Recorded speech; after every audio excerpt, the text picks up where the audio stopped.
ආයුබෝවන් සුබ රාත්‍රියක් වේවා ඔබ හැම දිනාටම ආදරණීය දරුවනේ ඔබ වෙනුවෙන් අකුරු ඇකඩමි අධ්‍යාපන ආයතනයේ අද දවසේ විද්‍යාව පන්ති අපි ආරම්භ කරන්නයි සූදානම් වෙන්නේ. එතකොට ගිය සතියේ සහ මේ සතියේත් අපි බීලින්ක් එක පුලගල දෙනවා ඔයගොල්ලන්ට. මොකද දැනට වර්තමානයේ ලංකාවේ පවතින ලොක්ඩවුන් සීමාව නිසා ඉතින් ඒ නිසා ඔයගොල්ලන්ට පේමන්ට් එක කරගන්න බැරි වෙන්නේ නැති. ඒ නිසා ඔයගොල්ලන්ට ෆ්‍රී එක එකතු කරන්න තීරණය කරලා තියෙනවා අකුරු ඇකඩමි අධ්‍යාපන ආයතනය. හොඳයි හැමෝම තාම ලොගින් වෙන නිසා අපි චූටි වේලාවක් ගන්නවා. ජීවිතේ ඇත්තටම නම් අපි ඔබට හැමෝටම එනවා බාධක. ඒව මෙච්චරයි කියලා කියන්න බෑ. ඉතින් ඒ බාධක හැම එකක්ම ජයග්‍රහණය කරගෙන අපි ඉදිරියට ගමන් කිරීම තමයි ධර්මයේ අපේ සාර්ථකත්වය කියන්නේ. එතකොට අන්නේ සාර්ථකත්වයට ගමන් කරන දවසක එක් මොහොතක විනාඩි කිහිපයක් තමයි මේ ආරම්භ කරලා තියෙන්නේ. ඇත්තටම නම් මම ඕගොල්ලොත් එක්කම එකතු වෙන්නේ විනාඩි 120ක කාලයක්. එතකොට මේ විනාඩි 120ක කාලය තුල ඔබට එකතු කරගන්න පුළුවන් දැනුම එකතු කරගන්න පුළුවන් විදිහකට. පන්ති ආරම්භයේදීම මම ඕගොල්ලන්ට කියනවා ඕගොල්ලන්ට පුතේ දරුවනේ ෆ්‍රී ලින්ක් එකක් එකතු කරලා තියෙන්නේ. පන්තියට යම් කිසි කෙනෙක්ට අවශ්‍ය නැත්නම් පන්තියෙන් ඉවත් වෙලා යන්න. මේ මොහොත මම අන්තිම මිනිත්තු 5 කියන්නේ මේ තව මිනිත්තු 5ක් දෙන ඕගොල්ලන්ට පන්ති එපා නම් ඉවත් වෙලා යන්න. පන්තිය දිගටම ඉන්න අය දිගටම ඉන්න. ඒ වගේම එක දිගටම ඉන්න ඕන අය විතරක් පුළ ඉඳලා රැඳී ඉන්න කියලා කියනවා. මොකද ඕගොල්ලෝයි විභාගය ලියන්නේ ලබන අවුරුද්දේ. එතකොට ඕගොල්ලන් වෙනුවෙන් දැන් අලුත්ම ආරංචි මාර්ග එනවා. බොහෝ වෙලාවට ඔක්තෝබර් මාසයේ මුල් භාගයේ අවසන් භාගයේ වෙනකොට පාසල් ක්‍රමානුකූලව විවෘත කරන්න තමයි රට බලාපොරොත්තු වෙන්නේ. ලොක්ඩවුන් සීමා ඉවත් කළා එන්නත් කරලා එතකොට ඒ කටයුතු සිද්ධ වෙමින් යනවා. එතකොට ඕගොල්ලන්ට මම මේ කියන්න උත්සාහ කරන්නේ විභාගය කියන එක අනිවාර්යෙන් නියත සාධකයක් වෙනවා. ඒ නියත සාධකයට අපි සූදානම් වෙන්නේ. ඒ නිසා පන්තිය ආරම්භයේ සිටම අවසානයේ තෙක් රැඳී සිටින්න මොනවා හෝ ප්‍රශ්න ගැටලු තියෙනවා නම් ඕගොල්ලෝ ඒක chat එකට මැසේජ් කරන්න. ඕකේ? අපි ගිය සතියේ ඕගොල්ලොත් එක්ක සාකච්ඡාවට ගත්තේ ජීවීන් වර්ගීකරණය සහ නාමකරණය කියන පාඩම. 10 වසර දෙක කොටස පළවෙනි පාඩම. ඉතින් ඒ නිසා ඒ පන්තියට ඕගොල්ලන්ට අලුතෙන් සම්බන්ධ වෙන දරුවෝ ඉන්නවනම් ඒ දරුවන්ට මම ඕකේ රයිට් ගිය සතියේ පාඩම සිහිපත් කිරීමක් සිද්ධ කරන්නයි මේ සූදානම් වන්නේ. ඉතින් ඒ නිසා ඒක හරියට අවබෝධ වුණා කියලා මට හිතෙනවා. සමහර දරුවෝ හොඳින් පාඩමට ජොයින් වෙලා තිබුණා. එතකොට පාඩමේ සමහර ප්‍රශ්න තිබුණුත් ඒනුත් සාකච්ඡාවට අරගත්තා. ඉතින් ඒ නිසා ඕගොල්ලන්ට තියෙන ප්‍රශ්න ගැටලු ඕගොල්ලෝ අපිට දැනුවත් කිරීම කරන්න අපි ඕගොල්ලන් එක්කන් කතා කරන්න සූදානම්. රයිට් ඕකේ. එතකොට ගිය සතියේ අපි කතා කරා ජීවීන් වර්ගීකරණය කියන්නේ මොකක්ද කියන්නේ. ජීවීන් වර්ගීකරණය කියලා කිව්වේ දරුවනේ ජීවීන් පොදු ලක්ෂණ වලට පොදු ලක්ෂණ පදනම් කරගනිමින් කාණ්ඩ වලට බෙදා වෙන් කිරීමනේ. අපිට දන්නවා පෘථිවිය මත මීට වසර බිලියන 3.6කට පමණ පෙර තමයි ජීවීන් නිර්මාණය වුනේ. වර්තමාන පෘථිවිය මත ජීවීන් මිලියන විශේෂ 8.7ක් පමණ වාසය කරනවා. එතකොට මේ තරම් වාසය කරන මේ ජීවීන් අපිට අඳුනා ගැනීමේ පහසුව සඳහා අධ්‍යයනයේ පහසුව සඳහා අපි මොකද්ද කරන්න ගත්තේ දුවේ වර්ගීකරණය කරන්න ගත්තා. අන්න එහෙම වර්ගීකරණය කරලා හරිද අපි ජීවීන් මොකද්ද කරගත්තේ අපිට ඕමනා විදියට අපි වෙන් කරා. පොදු ගති ලක්ෂණ වලට අනුව ජීවීන් කාණ්ඩ වලට බෙදා වෙන් කිරීමක් සිද්ධ කරා. ලෝකයේ මුල් වරටම ඕගොල්ලන්ට මතක ඇති ජීවීන් වර්ගීකරණයක් ලෝකෙ ඉස්සෙල්ලම සිද්ධ කරන්න ගියේ ක්‍රිස්තු පූර්ව ඇරිස්ටෝටල් විද්‍යාඥයා විසින් නේ ක්‍රිස්තු පූර්ව 4 වෙනි සියවසේ විතර. එතකොට ඇරිස්ටෝටල් විද්‍යාඥයා විසින් තමයි ඒක සිද්ධ කරන්නේ. හරි විභාගෙට අහන කාරණාව තමයි දරුවනේ ජීවීන් වර්ගීකරණය යනු කුමක්ද කියන්නේ. එතකොට ජීවීන් වර්ගීකරණය යනු පොදු ගති ලක්ෂණ වලට අනුව ජීවීන් කාණ්ඩ වලට බෙදා වෙන් කිරීම. ඕක හොඳට මතක තියාගන්න. අපි එතකොට ගිය සතියේ ওই කාරණා ටික සාකච්ඡා කරා. ඊළඟට දරුවනේ මේ ජීවීන් වර්ගීකරණයේ වැදගත්කම ඕගොල්ලන්ට මතක ඇති අපි සාකච්ඡාවට ගත්තා. එකක් තමයි ජීවීන් වර්ගීකරණය අපිට ප්‍රයෝජන රැසක් තිබුණා. මතක ඇතිනේ ඕගොල්ලන්ට අපි කතා කරන්නේ. right එකක් තමයි පුතේ ජීවීන් පිළිබඳව පහසුවෙන් අධ්‍යයනය කරන්න පුළුවන් වෙන්නේ. ඒ වගේම නම් කරන ලද ජීවියෙක්ගේ සුවිශේෂී අනන්‍යතා අඳුරා ගන්න පුළුවන්. සියලු ජීවීන් අධ්‍යයනය නොකර තෝරාගත් ජීවීන් කීප දෙනෙකු අධ්‍යයනය කිරීම වගින් සමස්ත ජෛව ලෝකය පිළිබඳව අවබෝධයක් ලබා ගන්න පුළුවන්. වෙන වශයෙන් කාණ්ඩ අතර වෙනත් කාණ්ඩ අතර සම්බන්ධතාවන ආවරණය කර ගන්න පුළුවන්. හරිද? ඊළඟ මිනිසාට ආර්ථිකමය වැදගත්කමක් ඇති ජීවීන් හඳුනා ගන්න පුළුවන්. ඔන්න ඔය කාරණා ටික තමයි අපි පහුගිය සතියේ සාකච්ඡා කරේ අත්තට. ඊළඟට අපි කතා කරා මේ ජීවීන් වර්ගීකරණය කරන ක්‍රම. ක්‍රිස්තු පූර්ව 4 වන සියවසේ තමයි පුතේදුවේ ඇරිස්ටෝටල් කියන මේ ග්‍රීක දාර්ශනිකයා විසින් මේ පළමු වර්ගීකරණය ලෝකෙට ඉදිරිපත් කරේ. ඔයාලට මතක ඇති අපි සාකච්ඡාවට ගත්තා. ඊට පස්සේ දරුවනේ කවුද අපේ විද්‍යාඥයෙක් ඉදිරිපත් වෙනවා right ක්‍රිස්තු වර්ෂ 18 වන සියවසේදී කැරෝලස් ලීනියස් විසින් මේ සාර්ථක වර්ගීකරණය ලෝකෙට ඉදිරිපත් කරා. අපිට මතකයි මෙන්න මේ ජීවීන් වර්ගීකරණය කරන්න අපිට ප්‍රධාන ක්‍රමවේද දෙකක් තිබුණා. මොනවාද ඒ ක්‍රමවේද දෙක? එකක් තමයි දරුවනේ ඕගොල්ලන්ට මතකයි කෘත්‍රිම වර්ගීකරණය ඊට පස්සේ ස්වභාවික වර්ගීකරණය කියන කාරණා. මේ කෘත්‍රිම වර්ගීකරණය සහ ස්වභාවික වර්ගීකරණය අපි සාකච්ඡාවට ගත්තා. කෘත්‍රිම වර්ගීකරණය කියලා කිව්වේ ජීවීන්ගේ වාසස්ථාන ඒ වගේම ජීවීන්ගේ බාහිර ලක්ෂණ පදනම් කරගනිමින් ජීවීන්ව කාණ්ඩ වලට බෙදා වෙන් කරා. අපිට මතකයි. ඒකට අපි කිව්ව කෘත්‍රිම වර්ගීකරණය. ස්වභාවික වර්ගීකරණය natural classification වලදී අපි කිව්වා ස්වභාවික වර්ගීකරණයයි කියලා කියන්නේ දරුවනේ ජීවීන් පරිණාමික බන්ධුතා පදනම් කරගනිමින් වර්ගීකරණය කිරීම. එතකොට අපි ඉස්සෙල්ලම සාකච්ඡා කරා පැත්තෝ මේ කෘත්‍රිම වර්ගීකරණයයි කියන්නේ මොකක්ද කියන එක. හරිද? කෘත්‍රිම වර්ගීකරණය. ඔයගොල්ලන්ට මතකයිද කෘත්‍රිම වර්ගීකරණයේදී අපි සාකච්ඡාවට ගත්තේ මෙන්න මේ සියලුම ජීවීන්ගේ බාහිර ලක්ෂණ අපි පදනම් කරගත්තේ. මතකයිද? බාහිර ලක්ෂණ. right? ඔව් අපේ එක දරුවෙක් අහනවා මේ අතරතුර සර් අඟහරුවාදා පන්ති තිබ්බේ නැද්ද කියලා. පැට්ටෝ අඟහරුවාදා පන්තිය තිබුණේ නැහැ. මම ඒක ඕගොල්ලන්ට දැනුවත් කිරීමක් කරා තාක්ෂණික දෝෂයක් හේතු නිසා මගේ අසනීප තත්ත්වයක් හේතුව. මට පොඩි අසනීප තත්ත්වයක් ආවා ඒ COVID-19 නෙමෙයි. ඉතින් ඒ නිසා ඕගොල්ලන්ගේ පන්තිය එදා නතර කරා. මට ඇතැම් දෙමව්පියොත් සාකච්ඡාවට කතා කරා. ඒ කියන්නේ අපේ ජානුලයි අම්මා එහෙමත් මට කෝල් කරා. එතකොට තව ගොඩක් අය කෝල් කරා. right එතකොට ඒගොල්ලන්ට මම දැනුවත් කිරීමක් කරා. පොඩි අසනීප තත්ත්වයක් තිබුණා. මොකද මේ දවස්වල ඔබට මට අපිට හැමෝටම මේ වගේ අසනීප තත්ත්වෙ එන්න පුළුවන්. ඕගොල්ලොත් පරිස්සමෙන් අපිත් පරිස්සමෙන් ඉන්නවා. ඉතින් ඒ නිසා හරිද? ගැටලුවක් නැහැ. පන්තිය තිබුණේ නැහැ. හරිද? සහභාගී නොවුනත් කියන්නේ සහභාගී වෙන්න හිතපු දරුවෝ හිටිය ගොඩක් අය. ඒ නිසා right ඊට අමතරව අපිට ඉතින් මේ අසනීප වෙන්න එපයි කියලාවත් ඉතින් ප්‍රාර්ථනා කරලා මැසේජ් එකක් එවන්න දෙන්නේ නැහැ. හරි? එතකොට අහන්නේ ඉන්න ආගෙන ඉන්න. කෘත්‍රිම වර්ගීකරණය. කෘත්‍රිම වර්ගීකරණයකදී ජීවීන්ගේ උපාංග පිහිටීම හෝ නොපිහිටීම වාසස්ථාන වැනි දේවල් තමයි අපි සලකා බලන්නේ. මෙන්න මේව බැලෙන අතර මේ පරිණාමික බන්ධුතා දීර්ඝ වෙන්නේ නැහැ. ඒක තමයි වැදගත්ම කාරණාව. කෘත්‍රිම වර්ගීකරණයේදී ආර්ටිෆිෂල් ක්ලාසිෆිකේෂන් එකේදී එන්නේ නැහැ ස්වභාවික බන්ධුතා. ඒ කියන්නේ පරිණාමික බන්ධුතා එන්නේ නැහැ. කෘත්‍රිම වර්ගීකරණය සඳහා නිදසුනක් විදියට ඔයගොල්ලන්ට දීලා තියෙනවා ශාක, විසිතුරු ශාක, ඖෂධීය ශාක සහ විසයි ශාක ලෙස වර්ගීකරණය කරනවා. නමුත් මෙතෙන්දී පරිණාමිකව පහත් ශාකත් වැටෙන්න පුළුවන්, පරිණාමිකව උසස් ශාකත් වැටෙන්න පුළුවන් ඖෂධීය ශාක ගන්න. එතකොට ඒක සාර්ථක නැහැ, අසාර්ථකයි. ඊළඟට සතුන් අපි වෙන් කරොත් පියාපත් තියෙන සත්තු, පියාපත් නැති සත්තු විදියට වර්ගීකරණය කරනවා.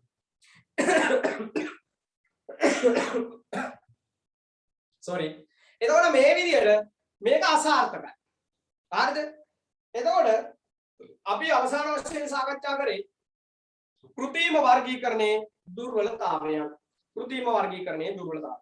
එතකොට මා ඔය සාකච්ඡාවට ගත්තේ ගිය සතියේ අපි සාකච්ඡා කරන ලද පාඩමේ කොටස් ටික. හරිද? එතකොට තාමත් අපේ දරුවෝ ලොග් වෙමින් ඉන්නවා. right? මේ අඟහරුවාදා පන්ති තියෙනවද කියලා ඊළඟට අහන්න. සර් තාමත් සනීප නැද්ද කියලා අහනවා. හරිද? පරිස්සමෙන් ඉන්න සර් කියලා දානවා මැසේජ්. ඕකේ. මේ අඟහරුවාදා පන්තිය නැහැ. අපි මේ පිළිබඳව ඉස්සරහට ඕගොල්ලන්ට දැනුවත් කිරීම කරනවා. හරිද? අද අපිට කතා කරන්න තියෙන දරුවනේ ස්වභාවික වර්ගීකරණය. ස්වභාවික වර්ගීකරණය. හොඳට ආගෙන ස්වභාවික වර්ගීකරණය. right? අද මාතෘකාව ලියා ගන්න ස්වභාවික වර්ගීකරණය. ස්වභාවික වර්ගීකරණය. වර්ගීකරණය. ස්වභාවික වර්ගීකරණය. ස්වභාවික වර්ගීකරණය. අද මාතෘකාව ලියා ගන්න ස්වභාවික වර්ගීකරණය. right? okay. ප්‍රශ්න තියෙනවද? right.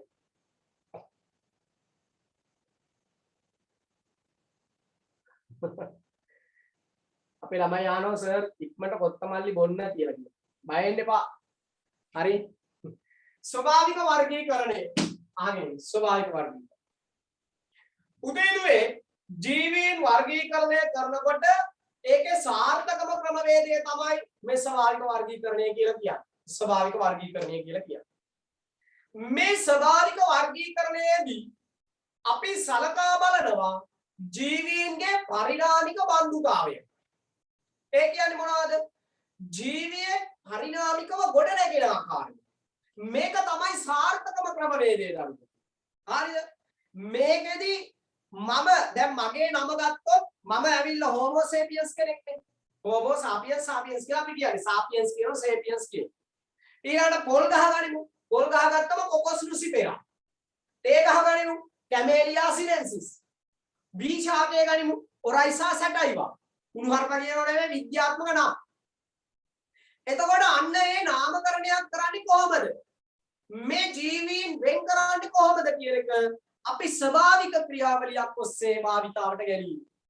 මෙන්න මෙලෙස ස්වභාවිකව ජීවියෙක් වර්ගීකරණය කරනකොට දරුවනේ අපි පාවිච්චි කරනවා දූරාවලිය. මොකද්ද අපි පාවිච්චි කරන්නේ? දූරාවලියක් පාවිච්චි කරනවා. ස්වභාවික වර්ගීකරණ දූරාවලියක්. ඒ කියන්නේ මොන කුණුහරුපයක්ද මේ? හරිද? දැන් මෙහෙම එකක් අපි හිතමු. දැන් ඔන්න අපේ ආදිත්‍ය කියන ළමයා ඉන්න ඕනේ පන්ති. ආදිත්‍ය ගමන් නැහැ නේ. ඉතින් අපි ආදිත්‍ය ටිකක් මහතයි ඩිංගක් ඩෝලයි. අන්න එතකොට අපි ආදිත්‍ය උදාහරණයක් ගන්න. දැන් ඔන්න ආදිත්‍යගෙන් අහනවා. හරිද? ආදිත්‍ය ඕනේ ආදිත්‍යයට වඩා ටිකක් කැලේ ඉන්න කෙනෙක් අපි කියලා හිතමු. අපි කියනවා මතීෂ. හරිද? මතීෂ කියන්නේ පට්ට කැලේ ඉන්න ළමයි. හරිද? එතකොට දැන් ඔන්න හරිද? මතීෂ මොනවාද මේ දැන් යනවා පාරේ. මතීෂ පාරේ යනකොට අඟහරු ලෝකෙන් ආපු ජීවියෙක් මෙයගෙන් අහනවා උඹ කොහෙද? ඔන්න වැටේ. උඹ කොහෙද බංකොල්ලෝ කියලා අහනවා. මතීෂ ගත්කටනවා කියනවා මම කොහෙද? මම ඉරුක්වත්තේ. ඔන්න වැටේ. මම ඉරුක්වත්තේ. පුටාන් ගාලා කියනවා දැන් මිය. දොන්නේ. අඟහරු ලෝකෙ මෙයයි යනවා. ඈ ඒ කොහෙද? ඔන්න වැටේ. දැන් අඟහරු ලෝකෙ මේ ජීවිය දන්නේ නැහැ දැන් මතීෂ කොහෙද කියනවා. මතීෂ කියනවා ඉරුක්වත්තේ කියනවා. එතකොට දැන් අපි හිතමු දැන් මෙන්න මතීෂගෙන් අඟහරු ලෝකෙ කෙනෙක් අහනවා මේක කොහෙද? ඔයා කොහෙද? මෙයා ගත් කරගෙන කිව්වා මං ඉරුක්වත්. දැන් එතකොට මේ අඟහරු ලෝක මන් පුජ්‍යලයා අහනවා ඔයා ඒ කියන්නේ ඔයා කොහෙද? දැන් මොන ලෝකෙද කියලා දන්නේ නැහැ. අපි එයාට පැහැදිලි කරන්නේ කොහෙමද? එයාට අපි පැහැදිලි කරන්න ඕනේ ඉස්සෙල්ලාම මම කොහෙද? මම පෘථුවියේ. ඔන්න පළවෙනි. මම පෘථුවි කියන ලෝකේ. එතකොට අඟහරු ලෝකේ කා දන්නවා මේක පෘථුවියේ කියලා. ඊට පස්සේ පෘථුවියේ කොහෙද? පෘථුවියේ මහත්යෝ මම ආසියා මහද්වීපේ. ඔන්න වැඩි. දැන් ඔන්න පෘථුවි ලෝකේ මේ යෝධයා ඉන්නේ කොහෙද? ආසියා මහද්වීපේ. ආසියා මහද්වීපේ කොහෙද? ලංකාවේ ඉන්නේ. අර වංචා දූෂණ වලින් පිරිච්ච රටද කියලා. ලංකාවේ ඉන්නේ. ලංකාවේ කොහෙද? ඔන්න වැඩි. ලංකාවේ මේ කියනවා දකුණු පළාතේ. හරිද? මෙයා දකුණු පළාත. එතකොට දැන් දකුණු පළාතේ කොහෙද කියලා. දකුණු පළාතේ මාතර කියලා මේකක් කියනවා. එතකොට මාතර කොහෙද? මාතර මෙයා කියනවා අකුරැස්ස. අපි හිතමු අකුරැස්ස. දැන් ඉතින් අපේ ගාල්ල මේ නුවර පැත්තේ ඉන්න ළමයි දුක් ඉන්නෝනේ.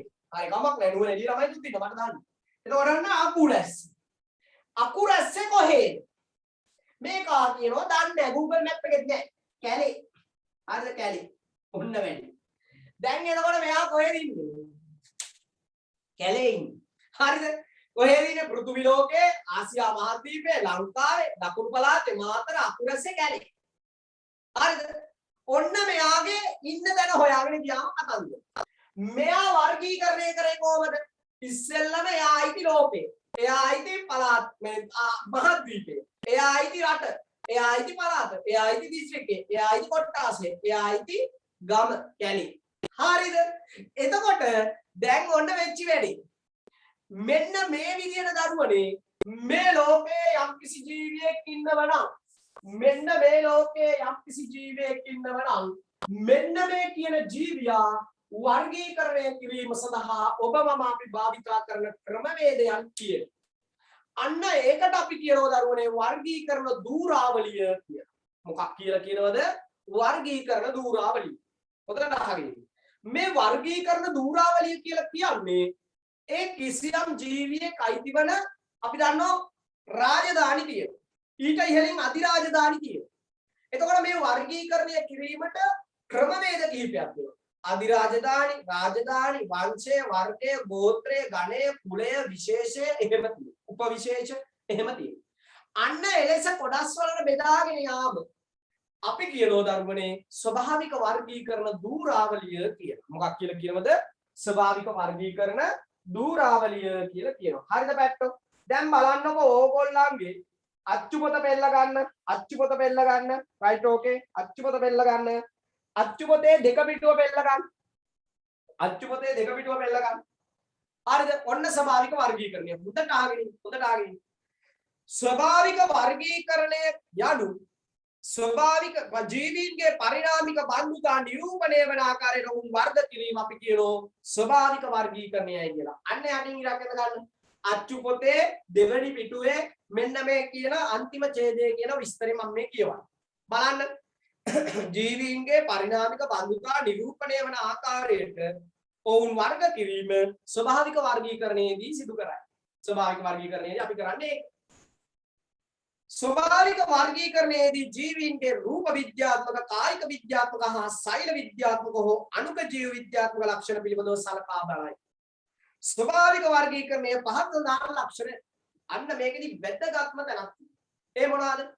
ජීවියෙක්ගේ පරිණාමික බන්ධුතා නිරූපණය කර. සෛල විද්‍යාත්මක ස්වභාවය, කායික විද්‍යාත්මක ස්වභාවය, ඒ වගේම ව්‍යුහ විද්‍යාත්මක ස්වභාවය සහ අණුක ජීව විද්‍යාත්මක ස්වභාවය විස්තර කරනවා. දැන් අපිට සමානකම් තියෙනවා කවුද? චිම්පන්සිය ගා. චිම්පන්සිය අපිට සමානයි. අපිට සමානයි වඳුරු. වඳුරු අපිට සමානයි. මෙන්න බලන්නකෝ. දැන් මට ඕගොල්ලන්ට වඳුර පෙන්නන්න පුළුවන්. වඳුර පෙන්නන්න පුළුවන්. මම වඳුර පෙන්නන්නේ ඕගොල්ලන්ට. කොහොමද වඳුර පෙන්නන්නේ? නියම වඳුර. ඔන්න බලා ගන්න. රයිට් කොහොමද දන්නවද? මේ කම්පැදි දෙක මෙහෙම කරගන්න. ඔය කම්පැදි දෙක මෙහෙම අල්ලගෙන දැන් try එකක් දීලා බලන්න. කම්පැදි දෙක මෙහෙම අල්ල ගන්න. හරිද? වඳුර පෙන්නන්නේ යන්නේ. අද ගෙදර කට්ටියට පෙන්නන්න. මෙහෙම අරගෙන මෙහෙම. වඳුර පේනවද? හරිද? try එකක් දුන්නානේ. පොරාට වගේනේ. try එකක් දීලා බලන්න. කම්පැදි දෙක මෙහෙම ඇදලා ගන්නවා. මෙහෙම දෙපැත්තෙන් අල්ල ගන්න. මෙහෙම. නියම වඳුර. right එතකොට කල්පනා කරන්න. වානරයන්ට සිවිලකම් තියෙනෝනේ. සමානකම් තියෙනෝනේ අපි. නැට්ට විතරයි අඩුනේ. right එතකොට ලස්සනට පෙනුණා. හරිද? මාවද වඳුරද? හරිද? ආගෙන ඉන්න. එතකොට දරුවනේ මම මේ කියන්නේ අන්න දැන් එයාගේ කායික විද්‍යාත්මක ස්වરૂපය අපිට සමානයි. අපේ අතේ පංචාංගුලික සලස්මක් තියෙනවා. වානරයන්ට චිම්පන්සීන්ට පංචාංගුලික සලස්මක් තියෙනවා. අපේ සිරුරේ රෝම වැස්මක් තියෙනවා. ශීරපායින් හැමෝගෙම රෝම වැස්මක් තියෙනවා. අපිට බාහිර කම්පෙත්තක් තියෙනවා. බල්ලොන්ටක් තියෙනවා බාහිර කම්පෙත්. වඳුරන්ට තියෙනවා බාහිර කම්පෙත්. එතකොට ඔබට මට අපිට තියෙන ලක්ෂණ ඒගොල්ලන්ට සමානයි. right? ඔව් අපි බලමුකෝ ඔයගොල්ලන් chat එකට එව message මොනවද කියලා. අම්මෝ නියම වඳුර කියලා දානවා. හරිද? හරි තාමනවද? මරුවට ගැලපෙනවලු සර්. ලස්සන වඳුර කියලා දානවා. කොහොමද? ඇඬෙනවා කියලාත් දානවා. හරිද? අම්මෝ ඒක. හරිද? එතකොට අපේ මතීෂ දාලා තියෙනවා මම දකුණේ කොල්ලෙක් කියලා. රයිට් ඕකේ. හොඳයි. එතකොට ඔන්න අපි යනවා පාඩමට දකුණේ කොල්ලොත් එක්ක. අහගෙන ඉන්න. ස්වභාවික වර්ගීකරණය. ස්වභාවික වර්ගීකරණය. හොඳට අහන්න. ස්වභාවික වර්ගීකරණය. දරුවනේ ස්වභාවික වර්ගීකරණයේදී මතක තියාගන්න පරිණාමික බන්ධුතා නිරූපණය වෙනවා. මොනවද නිරූපණය වෙන්නේ? පරිණාමික බන්ධුතා. පරිණාමික බන්ධුතා. හොඳට අහගෙන ඔන්න බලන්න ස්වභාවික වර්ගීකරණයේදී පරිණාමික බන්ධුතා නිරූපණය වන ආකාරයෙන් ඔවුන් වර්ගීකරණය කිරීම අපි කියනවා ස්වභාවික වර්ගීකරණයයි කියලා. ස්වභාවික වර්ගීකරණයේදී අච්චුපතේ ඔය ටික highlight කරගන්න. රූප විද්‍යාත්මක, කායික විද්‍යාත්මක, සෛල විද්‍යාත්මක හෝ අණුක ජීව විද්‍යාත්මක ලක්ෂණ පිළිබඳව සලකා බලනවා. මෙන්න බලන්න ස්වභාවික වර්ගීකරණයේදී මෙන්න මේ ලක්ෂණ තියෙනවා. එකම විශේෂයේ ජීවීන් අතර ස්වභාවික බන්ධුතා හෙළි කරනවා. මම ඒකයි කිව්වේ. දැන් අපි මිනිස්සු අතර ස්වභාවික වර්ගීකරණයේදී බන්ධුතා හෙළි කරනවා. වෙනස් ජීවීන් අතර පරිණාමික බන්ධුතා පිළිබඳව පැහැදිලි කරනවා. දැන් අපි කිව්වේ සංචරණ අවයව. මත්ස්‍යයන්ගේ වරල් තියෙනවා, පක්ෂීන්ගේ පියාපත් තියෙනවා, මිනිසාගේ පාද තියෙනවා. එතකොට මෙන්න මේ විදිහට ස්වභාවික වර්ගීකරණයේදී අපි ගත්තයින් පස්සේ මේ ස්වභාවික වර්ගීකරණයේදී බන්ධුතා නිරූපණය කරනවා. පැහැදිලිද කියන කාරණාව? හොඳට මතක තියාගන්න ඕවා අහනවා විභාගෙට. හරිද? එතකොට අපි නම් සෙන්කඩ ගල කියලා දානවා අපේ තව ළමයි. හරි ඕකේ. අපි කතා කරමුකෝ. හොඳයි අපේ හොඳ ටීම් එකක් ඉන්නෝනේ 10 වසර කියන්නේ ඇත්තටම හොඳ ටීම් එකක්. මම හරි කැමතියි. රයිට්? මෙන්න බලන්න දරුවනේ මම ඕගොල්ලන්ට අර කිව්වේ අපේ මතීෂව අපි වර්ගීකරණය කරේ. අන්න ඒ වගේ මේ ස්වභාවික වර්ගීකරණයේදී ජීවීන් වර්ගීකරණය කරන්න අපි වර්ගීකරණ ධූරාවලිය පාවිච්චි කරනවා. වර්ගීකරණ ධූරාවලිය. ඔන්න ඔය වර්ගීකරණ ධූරාවලිය අපිට ගොඩාක් වැදගත් ජීවීන් වර්ගීකරණය කරනවා. බලන්න දරුවනේ පළවෙනි එක තමයි අධිරාජධානිය. හොඳට කියව ගන්නකො. ඔය පොඩ්ඩක් ඔය ස්ක්‍රීන් එක පොඩ්ඩක් ලොකු කරලා බලන්න. පින්තූරේ අකුරු ටිකක් පැහැදිලි නැත්නම් ලං කරලා බලන්න නැත්නම් අච්චුපතේ තියෙන පින්තූරෙම මම ওই දාලා තියෙන පැත්තෝ. එතකොට ඔයගොල්ලන්ට අච්චුපත ඔටෝමැටිකලි කියවෙනවනේ. ඒ නිසා හොඳේ. දැන් ඔන්න මිනිසා වර්ගීකරණය කරපු විදිය තියෙන්නේ. බලන්න පැත්තෝ. බලන්න මොනවා එක තියෙන්නේ. අධිරාජධානිය මොකද්ද? අධිරාජධානිය ඩොමේන් එක කියවන්න බලන්න ওই වචනේ ඉංග්‍රීසි වර්ඩ් එක. පුළුවන් නම් කියවන්න. කියවන්න ඕක. පුළුවන් නම් කියවන්න. හරිද? පුතේ ඉයුකැරියා. මොකද්ද? ඉයුකැරියා අධිරාජධානිය තමයි මිනිසා අයිති වෙන්නේ. ඉයුකැරියා අධිරාජධානිය. ඉයුකැරියා. ඊළඟට කින්ඩම් රාජධානිය මොකද්ද? ඇනිමාලියා. මොකද්ද? ඇනිමාලියා. මාත් එක්කම කියවන්න. ඇනිමාලියා. ඊළඟට වංශය මොකද්ද? නැත්නම් ෆයිලම් එක මොකද්ද? ෆයිලම් එක කෝඩේටා. මොන ඩේටායි? කෝඩේටා. ඕක චෝඩේටා නෙමෙයි. හොඳේ කෝඩේටා. සමහර කට්ටිය ඔකට චෝඩේටා කියනවා. චෝඩේටා නෙමෙයි. කෝඩේටා. කෝඩේටා. හරිද? හරිද? තේරුණාද? හරිද? ඕකේ. මොනවාද? ඕකේ කෝඩේටා. ඊළඟට මොනවාද? මැමේලියා. ක්ලාස් එක. ඒ කියන්නේ වර්ගය. වර්ගය තමයි මැමේලියා. ඊළඟට ගෝත්‍රය. ගෝත්‍රය ඕඩ එක. ගෝඩ මේ ඕඩ එක තමයි පුතේ ප්‍රයිමේට්ස්. මොකද්ද? ප්‍රයිමේට්ස්. සමහර අයකට මේ මොනවාද වෙන වචන කියනවා. ඒක නෙමෙයි ප්‍රයිමේට්ස්. හරිද? ප්‍රයිමේට්ස්. කුලය ෆැමිලි එක හොමිනිඩේ. මොකද්ද? හොමිනිඩේ. හොමිනිඩේ. ඕගොල්ලොත් මේ වචන හුරු වෙන්න ඕන. හොඳද? හොමිනිඩේ. ඊළඟට ගණය. ගණය තමයි හෝමෝ. හෝමෝ. හෝමෝ කියන ගණය. විශේෂය තමයි දරුවනේ හෝමෝ සාපියන්ස් කියනවා හෝමෝ සේපියන්ස් කියනවා. එතකොට මොක කිව්වත් නිවැරදි. හොඳේ හෝමෝ සාපියන්ස්. හරි ඕකේ. ඊළඟට බලන්න දරුවනේ පොල් ගසේ වර්ගීකරණය. පොල් ගසේ විද්‍යාත්මක නාමය තමයි කොකොස් නුසිෆෙරා. මොකද්ද?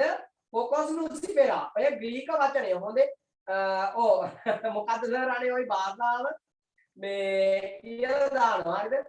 එතකොට මේක ග්‍රීක භාෂාවකින් මේ කරන්න දෙයක් නැහැ. විද්‍යාත්මක නාමකරණයකට අනුව ජීවීන් නාමකරණය කරනකොට අනිවාර්යෙන් ග්‍රීක හෝ ලතින් උරුවක් ඇති වචන භාවිතා කළ යුතුමයි. එතකොට පොල්ගස අයිති වෙන අධිරාජධානිය මොකද්ද? ඉයුකැරියා කියන අධිරාජධානිය. මොකද්ද? ඉයුකැරියා.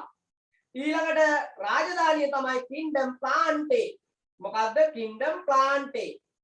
එතකොට කාණ්ඩය ඩිවිෂන් එක තමයි මැග්නොලි පීටා. මැග්නොලි පීටා. මැග්නොලි පීටා කියන කාණ්ඩයට තමයි පොල් ගහ අයිති වෙන්නේ. රයිට් ඕකේ. පැහැදිලිද? එතකොට එක ළමෙක් අහනවා සර් රෝ පේපර් එකට එන්නේ නෑනේ කියලා. එන්නේ නෑ කියලා කියන්නේ නෑ මම නම්. මොකද දන්නවද? ඔව්ව එනවා. ඕවා ආපු අවස්ථා තියෙනවා. හරිද? ඊළඟට මෙයාගේ ක්ලාස් එක පොල් ගහේ ක්ලාස් එක නැත්තම් වර්ගය තමයි ලිලියොප්සිඩා. මොකද්ද? ලිලියොප්සිඩා. ලිලියොප්සිඩා. පොල් ගහෙන් පොල් කෑව මෙච්චර කාලයක් ඒ ආයිති වර්ගය දැනගෙන නෙමෙයි කෑවෙනේ. ලිලියොප්සිඩා. දැන් හෙට උදේට අම්මට නැගිටිලා පොල් ගහ ගාවට ගිහිල්ලා අම්මේ මේ ලිලියොප්සිඩා වර්ගයේ තමයි ගහ. ගෝත්‍රය තමයි ඇරිකාලස්. හරි ජෝලීනේ. ගෑන් ළමයින්ට නමක් විදිහට දාන්න පුළුවන් නේ. ඇරිකාලස්. ඇරිකාලස්. ඊළඟට කුලය ඇරිකාසියේ. මොන කාසියේද? ඇරිකාසියේ. ඒක නම් ටිකක් හොඳයි නේ. රයිට් ඕකේ. ගණය තමයි පුතේ කොකොස්. කොකොස්. විශේෂය තමයි කොකොස් නුසිපෙරා. කොකොස් නුසිපෙරා. හරි ලස්සනයි නේ. කොකොස් නුසිපෙරා. මෙච්චර කාලයක් පොල් කෑව පොල් ගහේ නම දැනන් හිටියේ නෑනේ. රයිට් එතකොට පැහැදිලිද කියනද කාරණා? රයිට් ඕකේ. එතකොට මෙන්න මේ විදිහට දරුවනේ අපි වර්ගීකරණය කරන්න ඔය විදිහට මොනවාද ක්‍රමවේදයක් භාවිතා කරා. ඒ තමයි වර්ගීකරණ දූරාවලිය කියන එක. පැහැදිලිද කියන කාරණාව? පැහැදිලිද කියන කාරණාව? රයිට් ඕකේ. රයිට් පැහැදිලි නේ? පැට්ටෝ තේරුණාද? තේරුණාද? තේරුණා නම් තමයි ওই වචන තමයි කියව ගන්න බැරිනේ. දිව පටලලා තාම කතා කරගන්න බෑ. හරි හොඳයි. රයිට් ඕකේ. නම් ටික නම් ලස්සනයි. ලස්සන. රයිට් ඕකේ. සර් පොල් ගහේ මුල් තුන ආයේ කියන්න. අපි බලමු. අච්චුපතේ තියෙනවා. හොඳයි. රයිට් ඕකේ. ලෙසටම තේරුණා. සුපිරි. රයිට් ඕකේ. අපේ සානුලි දාන්න. හරි ඕකේ. තේරුණා සර් ගුඩ්. හරි පැට්ටෝ. ලියන්න. ස්වභාවික වර්ගීකරණයේ මාතෘකාව. ඒක යටතේ ලියමු. ඒක යටතේ ලියමු. ඒක යටතේ ලියමු. රතු පෑනේ ලියන්න.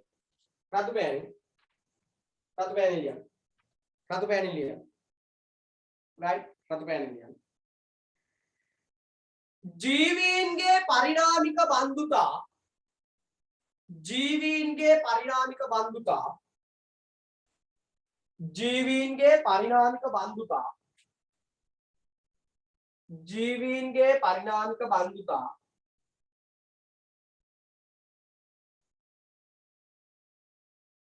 ජීවීන්ගේ පරිණාමික බන්ධුතා ජීවීන්ගේ පරිණාමික බන්ධුතා නිරූපණය වන ආකාරයට නිරූපණය වන ආකාරයට නිරූපණය වන ආකාරයට නිරූපණය වන ආකාරයට ජීවීන් වර්ගීකරණය කිරීම ජීවීන් වර්ගීකරණය කිරීම ජීවීන් වර්ගීකරණය කිරීම ජීවීන් වර්ගීකරණය කිරීම ජීවීන් වර්ගීකරණය කිරීම කළු පෑනේ ලියන්න ස්වභාවික වර්ගීකරණය ලෙස හඳුන්වයි ස්වභාවික වර්ගීකරණය ලෙස හඳුන්වයි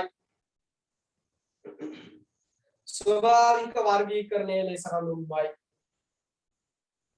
ස්වභාවික වර්ගීකරණය ලෙස හඳුන්වයි right my guys ඊළඟ තරුව දාන්න ලියන්න ඊළඟ තරුව දාන්න ලියන්න සාමාන්‍ය පෑනේ ලියන්න ඊළඟ තරුව දාන්න ස්වභාවික වර්ගීකරණයේදී ස්වභාවික වර්ගීකරණයේදී ස්වභාවික වර්ගීකරණයේදී ස්වභාවික වර්ගීකරණයේදී ස්වභාවික වර්ගීකරණයේදී ජීවීන්ගේ ජීවීන්ගේ ජීවීන්ගේ ජීවීන්ගේ ජීවීන්ගේ පහළට ලියන්න කළු පෑනෙන් තරු ගදා ජීවීන්ගේ පහළට ලියන්න කළු පෑනෙන් තරු ගදා හරිද रूप विद्यात्मक जीवीන්ගේ रूप विद्यात्मक ඊළඟ තරුව කායික විද්‍යාත්මක रूप विद्यात्मक ඊළඟ තරුව කායික විද්‍යාත්මක ඊළඟ තරුව සෛල විද්‍යාත්මක සෛල විද්‍යාත්මක සෛල විද්‍යාත්මක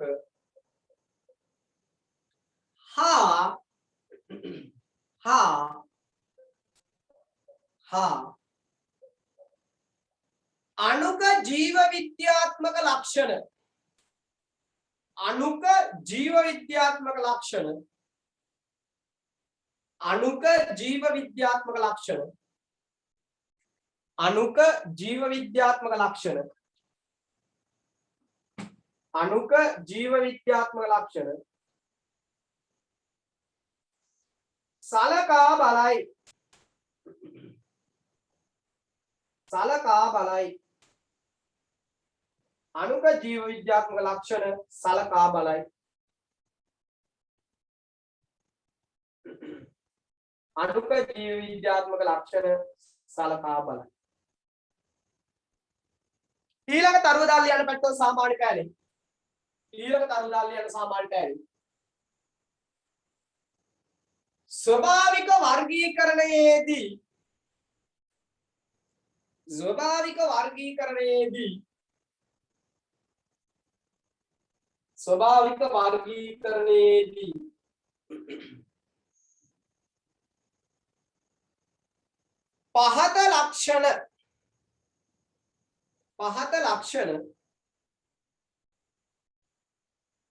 පහත ලක්ෂණ හඳුනාගත හැකිය ස්වභාවික වර්ගීකරණයේදී පහත ලක්ෂණ හඳුනාගත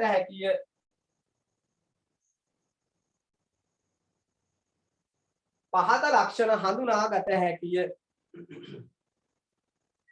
right පැට්ටෝ ලියන්න එක කළු පෑනේ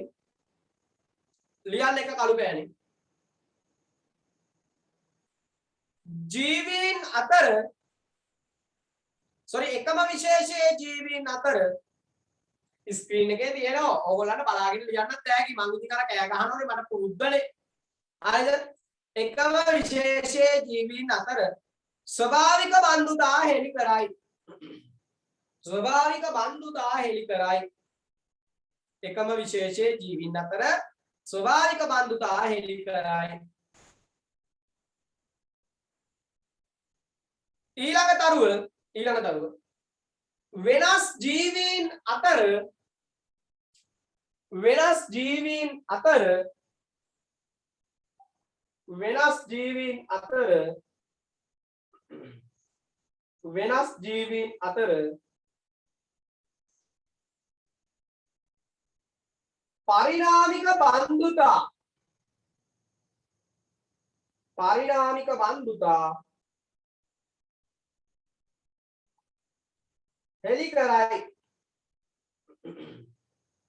පරිණාමික බන්ධුතා හෙළි කරයි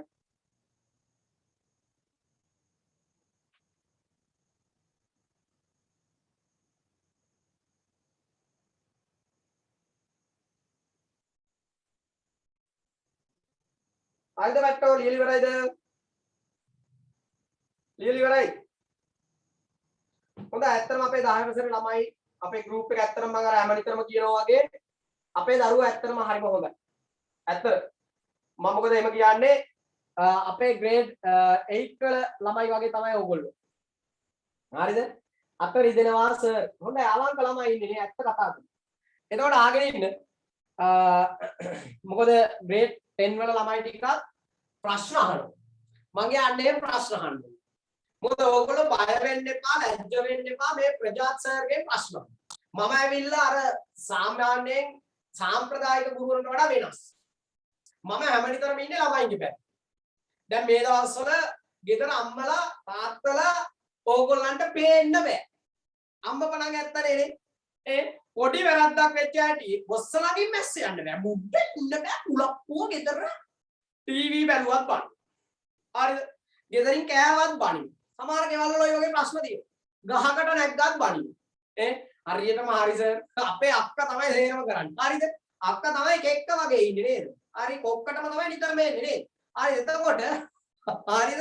මම මේ කියන්නේ ප්‍රායෝගික ඇත්ත. හරිද? ප්‍රායෝගික ඇත්ත. ඇයි එහෙම වෙන්නේ? ඇයි අර ගෙදරමනේ ඕගොල්ලෝ ඉන්නේ. හරිද? දැන් උදේට නැගිටිනකොට කල්පනා කරනවා අද දවසේ මොකද කරන්නේ? ප්ලෑන් එකක් නැහැ. සැලසුමක් නැහැ. හරි. ඊට පස්සේ අද දවසේ කරාපුවාම දැන් ඔන්න දැන් සමහර තව ගෙවල් වල තියෙන ප්‍රශ්න මොනවද නැහැ. උදේට හොඳට කන්න. ඊට පස්සේ කල්පනා කරනවා දවල්ට කන්නේ මොනවද? ඊට පස්සේ කල්පනා කරනවා රැයට කන්නේ මොනවද? හරිද? අම්මලාට තියෙන ප්‍රශ්න. ඊට පස්සේ ඕගොල්ලෝ දැන් මොනවද කරන්නේ? එක චිත්‍රපටියක් ඉවරයි තව චිත්‍රපටියක් තියෙනවා ඊගාව චිත්‍රපටිය තියෙනවා. කල්පනා කරා එන්න ප්‍රශ්න නේ. මට නම් ඕවා ලෝක ප්‍රශ්න වෙලාවගෙන හරිද? හරිද? දැන් ඒ නිසා ඔබට මට අපිට තියෙනවා මේ කාලය උපරිම ලෙස ප්‍රයෝජනෙ ගන්න. දැන් ඇත්තටම නම් මේ විද්‍යාවන්තිරේන එක පට්ට ජොලිනේ. මම දැන් අද 8 වසර ළමයෙක් මට මෙසේජ් එකක් දානවා. සර් ඇත්තටම ඔයාගේ පන්තිට ආපුවම අපේ ප්‍රශ්න ඉවරයි වගේ දැනෙනවා කියලා. හරිද? මම දන්නේ ඇත්තද කියන්නේ. ඕ ලෙවල් ළමයි සෙට් එකත් එහෙමයි. ඒගොල්ලෝ කියනවා සර් ඇත්තටම පට්ට ජොලි. කයිද කියනවා දැනෙන්නේ නැහැ. අද ඇත්තටම කියන දරුවනේ ඒගොල්ලොත් එක්ක වැඩ කටයුතු කරගෙන යනකොට පැය දෙකමාරක් ගිහිල්ලා. එතකොට ඒගොල්ලෝ මාත් එක්ක ඒ කියන්නේ හොඳ ජොලියක හිටියා. right මම කියන්නේ ඒක නෙවෙයි. අපි සයන්ස් ඉගෙන ගන්න ඕන සයන්ස් විදිහට විද්‍යාත්මක විදිහට. අපි එහෙම කරමු. හරිද? පැට්ටෝ ඕගොල්ලෝගේ සපෝට් එකයි ඕන. මට මේ ඕගොල්ලෝ නිතර ප්‍රශ්න අහන නිසා මම ඕගොල්ලන්ට ඒ කමෙන්ට් එක දුන්නේ. මොකද සාමාන්‍යයෙන් මම කමෙන්ට් එකක් දෙන්නේ නැහැ ටීම් එකකට. දුන්නොත් ඒ ටීම් එක උපරිමයට බලන් යනවා. හැබැයි මගෙත් එක්කන් එක දිගට ඉන්න ඕනිය. ස්ථිරයි දරුවනේ මම වගකීමෙන් කියනවා. උඹලා ටික මගෙත් එක්ක හිටියොත් 11 වසර අවසාන වෙනකොට මම ඒක කරන් දෙනවා. ඒක කඩෙන් ගෙනල්ලා නෙවෙයි. ඒක ගන්න පුළුවන් මාවත කියලා දෙන්න. ඒකට වැඩසටහන් හදලා තියෙන්නේ. දැන් මේ සැරේ ඉන්න අපේ ඕ ලෙවල් ටීම් එක සුපිරියර්ම හදලා තියෙන්නේ. ඒකෝට මම ඒගොල්ලන්ට කිව්වා ඕගොල්ලන්ට අද මේ 10 වසරේ ගෲප් එකට එන්න පුළුවන් විදිහට ලින්ක් එක දාන්නම් කියලා. බලනකොට අපේ අකුරු ඇකඩමියේ අද ගණිතයේ පන්තිය යනවා. ඒ නිසා මම ඒගොල්ලන්ට මේ අවස්ථාව දුන්නේ නැහැ. හරිද? එතකොට අනිත් දවසේ ඉඳලා ඕගොල්ලන්ට ඒගොල්ලන්වත් එකතු කරනවා. මොකද ඒගොල්ලන්ට 10 වසර ක්ලාස් එකට ජොයින් වෙන්න ඕනි කිව්වා. ඉතින් ඒ නිසා. හරිද? මම ඉතින් අර අපි ඉතින් කෝකටත් හොඳයි නේ. right anyway. ඔය මම කතා කරේ ඕගොල්ලෝ ගැන. ආකේ තේරුණානේ? දැන් ඉතින් උඩ යන්න එපා. දැන් ටිකක් බිමට බයින්න පොළොවට එන්න. හරි ආගෙන ඉන්න. එතකොට දරුවනේ මෙන්න මේ ස්වභාවික වර්ගීකරණය සඳහා වර්ගීකරණ දූරාවලියක් ඉදිරිපත් කරා. වර්ගීකරණ දූරාවලිය. right? ලියන්න තරුවක් දාලා සාමාන්‍ය පෑලින් පැට්ටෝ. සාමාන්‍ය පෑලින් තරුවක් දාලා ලියන්න. හරි? සාමාන්‍ය පෑලින් තරුවක් දාලා ලියන්න. ස්වභාවික වර්ගීකරණයේදී ස්වභාවික වර්ගීකරණයේදී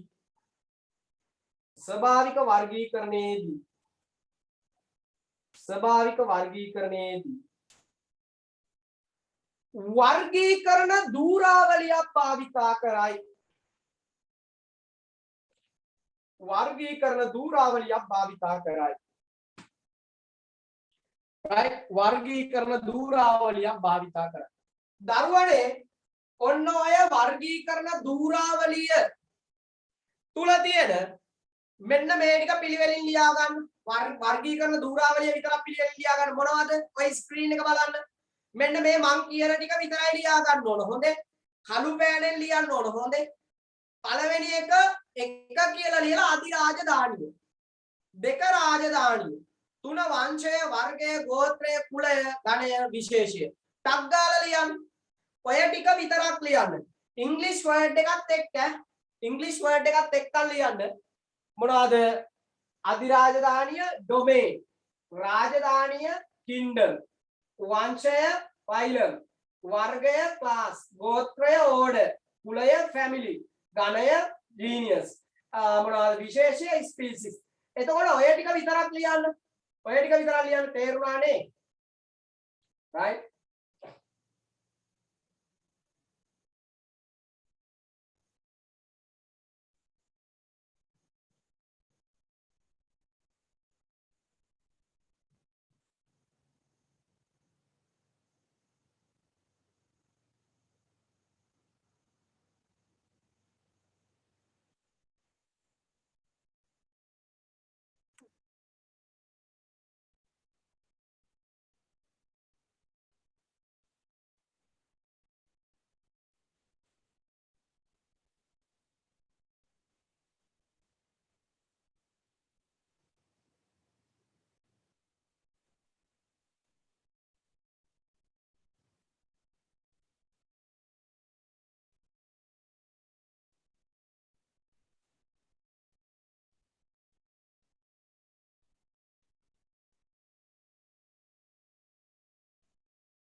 හරිද ඉවරද finished okay good මේ මම ඔයගොල්ලන්ගේ chat එක බල බල හිටියේ මේ වෙනකම් අපේ එක දරුවෙක්ට මොකද්ද ප්‍රශ්නයක් තියෙනවා කියලා දාලා තිබුණා ප්‍රමුදි වෙන්න ඕන ප්‍රශ්නය තියෙනවා නම් පැට්ටෝ කියන්න ප්‍රශ්න තියෙනවා නම් දාන්න ප්‍රශ්න වලට උත්තර දෙනවා ටක් ගාලා right okay ඊළඟට පැට්ටෝ ඕගොල්ලෝ කරන්න ඕන උදාහරණ කියලා හරිද හරි සරලයි උදාහරණ කියලා ඔය නූතන මානවයා වර්ගීකරණය වෙන ආකාරය ලියන්න ඒ කියන්නේ නැවත ඔය ටිකම ලියන්න ඕන අධිරාජධානිය යුකැරියා ඊළඟට රාජධානිය ඇනිමාලියා ටක් ගාලා ඒ ටික ලියන්න උදාහරණ කියලා ඔය ටික ලියන්න හෝමෝ සේපියස් ලියන්න නූතන මානවයා වර්ගීකරණය වෙන විදිය ලියන්න හරිද පැහැදිලිද උදාහරණ කියලා ඉක්මනට ලියන්න නූතන මානවයා ලියන්න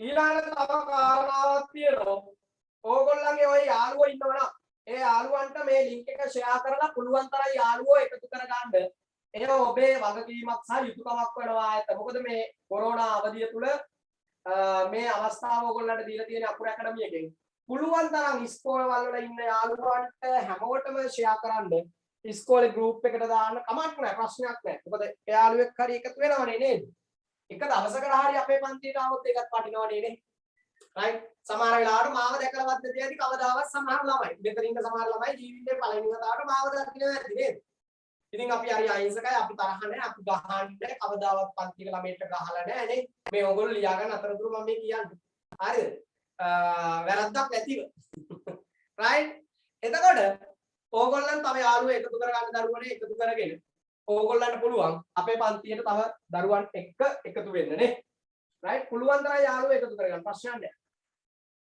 right ඉවරයිද okay good එතකොට දරුවනේ මෙන්න මේ වර්ගීකරණය අපි ගත්තයින් පස්සේ හරිද හොඳට අහගෙන ඉන්නකෝ මෙන්න මේ වර්ගීකරණය කරනකොට ලෝකයේ පළවෙනියටම වර්ගීකරණයක් දැන් ඉදිරිපත් කරේ ඇරිස්ටෝටල් නේ ඊට පස්සේ සාර්ථක වර්ගීකරණයක් ඉදිරිපත් කරේ කැරෝලස් ලීනියස් කියන විද්‍යාඥයානේ එතකොට වර්ගීකරණය කරනකොට දරුවනේ හරිද අපිට රොබර්ට් විටේකර් කියන විද්‍යාඥයා හරිද රොබර්ට් විටේකර් කියන විද්‍යාඥයා ඔන්න බලන්න කවුද විද්‍යාඥයා රොබර්ට්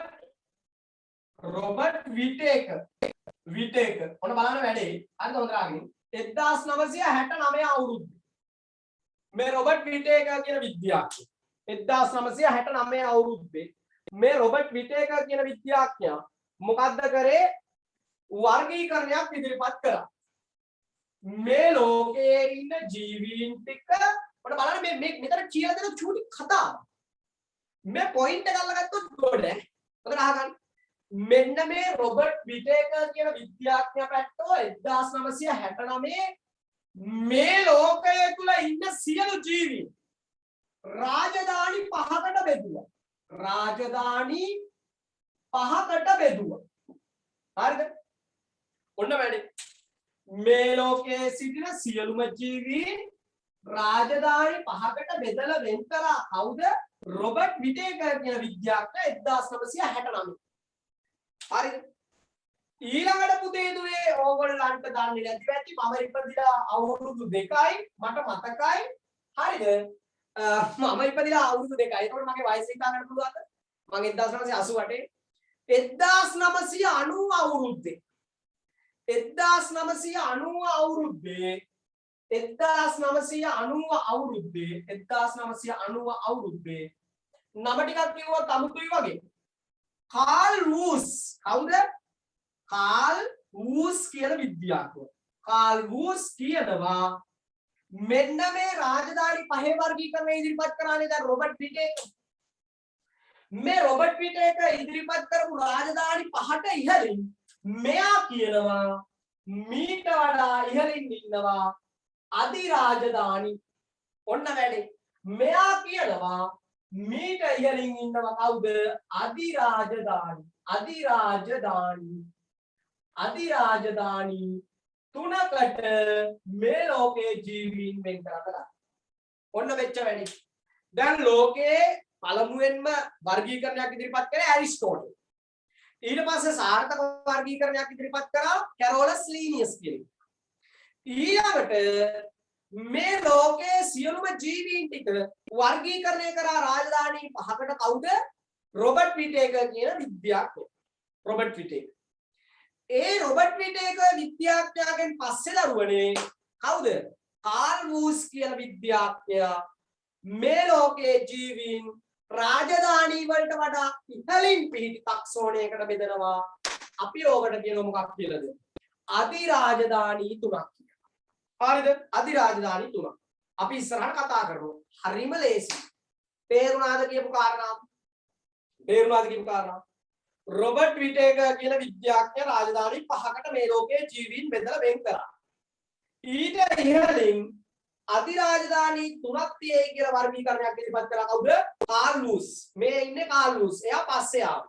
මෙයා තමයි රොබර්ට් විටේකර්. එයා තමයි ඉස්සෙල්ලා රාජධානී පහකට බෙදුවේ.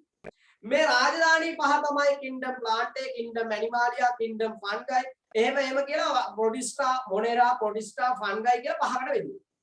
ඊට පස්සේ කාල් ලූස් කිව්වන්නේ රාජධානී වලට ඉහළින් අධිරාජධානී තුනකට මේ ලෝකයේ ජීවීන් මම බෙදනවා. ඒ තමයි යුකැරියා. ඊළඟට අපි ගත්තයින් පස්සේ මොනවාද? ප්‍රොටිස්ටා.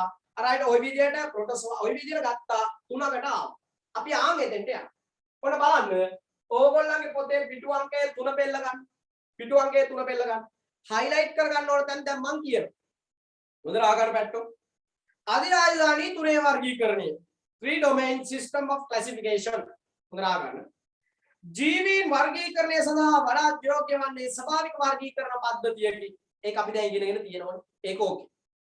ඉතිහාසයේ සිට වර්තමානයේ දක්වා විවිධ විද්‍යාඥයන් විසින් වර්ගීකරණ ක්‍රම ඉදිරිපත් කර ඇත. මෙන්න මෙතන ඉඳලා හයිලයිට් කරගන්න. රොබර්ට් විටේකර් 1969 විසින් ඉදිරිපත් කරන ලද රාජධානී පහේ වර්ගීකරණය අදත් පිළිගැනේ. අදටත් පිළිගන්නෝ. පසුව කාල් වූස් විසින් 1990 දී රාජධානී වලට ඉහළින් ඇති මට්ටමක් ලෙස අධිරාජධානී හඳුන්වා දී අධිරාජධානී තුනේ වර්ගීකරණය ඉදිරිපත් කළා. අන්න ඒ අධිරාජධානී තුනේ වර්ගීකරණය මේ තියෙන පුතේ දුවේ බලන්නකෝ ඕගොල්ලන්ගේ පොතේ 4 වෙනි පිටුවේ මොනවද ඒවා?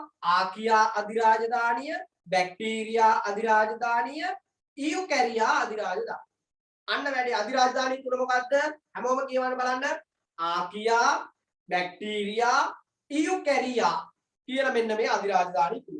පැහැදිලිද කියපු කාරණාව? පැහැදිලිද කියපු කාරණාව? රයිට් ඕකේ. තේරුණාද? ඒක තේරුණාද? ඔන්න දැන් අපි තව පියවරකට ඉස්සරහට ආවා. රයිට් ඕකේ. බලමු අපි මේ කතාව. රයිට් ඕකේ. බලන්න දරුවනේ. දැන් මේ තියෙන්නේ අපේ වර්ගීකරණ ධූරාවලිය. ඊට පස්සේ ඔන්න බලන්න. හරිද? අධිරාජධානී තුනේ වර්ගීකරණය. 3 domain system. ජීවීන් වර්ග කිරීම සඳහා වඩාත් වැදගත් වන්නේ ස්වභාවික වර්ගීකරණයයි. අපි ඒක දන්නවා. 1969 දී රොබර්ට් විටේකර් විසින් රාජධානී පහේ වර්ගීකරණය ඉදිරිපත් කරන ලද. අවුද ඉදිරිපත් කරේ රොබර්ට් විටේකර්. 1990 දී කාල් වූස් විසින් අධිරාජධානී තුනේ වර්ගීකරණය ඉදිරිපත් කරන ලදී. තේරුණාද? එතකොට දරුවනේ මෙන්න අධිරාජධානී තුන. මොනවාද ඒවා? ආකියා අධිරාජධානිය, බැක්ටීරියා අධිරාජධානිය, ඉයුකැරියා අධිරාජධානිය. එතකොට මෙන්න මේ විදිහට ආකියා, බැක්ටීරියා, ඉයුකැරියා මේ අධිරාජධානී තුනේ වර්ගීකරණය. රයිට් ඕකේ පැහැදිලිද? රයිට්. එතකොට අපි දැන් කතා කරන්න යනවා පස්සේ තව ටිකකින් ආකියා එක් අධිරාජධානී තුනක්. මොනවා හරි ප්‍රශ්න තියෙනවා නම් අපිට කතා කරන්න. මොනවා හරි ප්‍රශ්න තියෙනවා නම් ඒවන්න. right. Okay, good. Right, ලියන්න. තරුවක් දාලා ලියන්න දරුවනේ. sorry අනුමාත්‍රකාව ගන්න අධිරාජධානී තුනේ වර්ගීකරණය. අධිරාජධානී තුනේ වර්ගීකරණය මාතෘකාව. අධිරාජධානී තුනේ වර්ගීකරණය. ලියන්න. පළවෙනි තරුව ජීවීන් වර්ග කිරීම සඳහා ඔය ස්ක්‍රීන් එකේ තියෙන එක මම කියවන්නේ. ජීවීන් වර්ග කිරීම සඳහා වඩාත් වැදගත් වන්නේ වඩාත් වැදගත් වන්නේ ස්වභාවික වර්ගීකරණයයි. ස්වභාවික වර්ගීකරණයයි. ස්වභාවික වර්ගීකරණයයි. ඊළඟ තරුව 1969 දී 1969 දී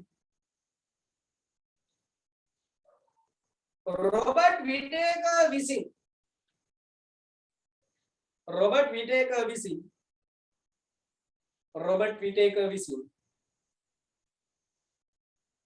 රාජධානී පහේ වර්ගීකරණය ඉදිරිපත් කරන ලදී. රාජධානී පහේ වර්ගීකරණය ඉදිරිපත් කරන ලදී. රාජධානී පහේ වර්ගීකරණය ඉදිරිපත් කරන ලදී. ඊළඟ තරුව 1990 දී 1990 දී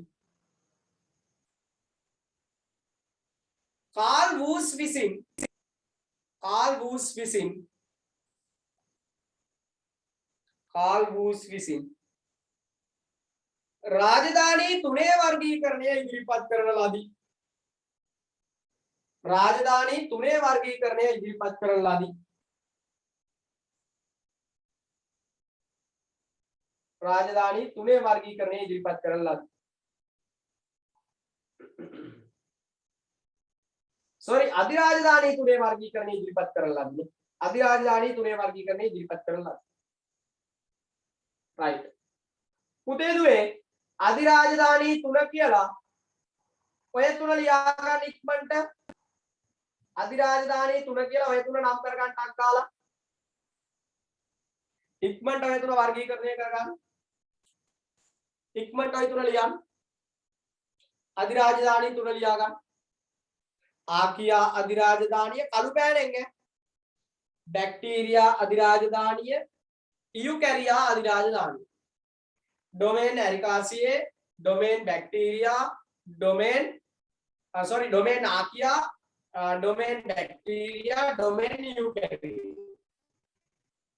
ओके इक्मट लिया क्लियर इवरना चैट कर मैसेज එකක් දාන්න.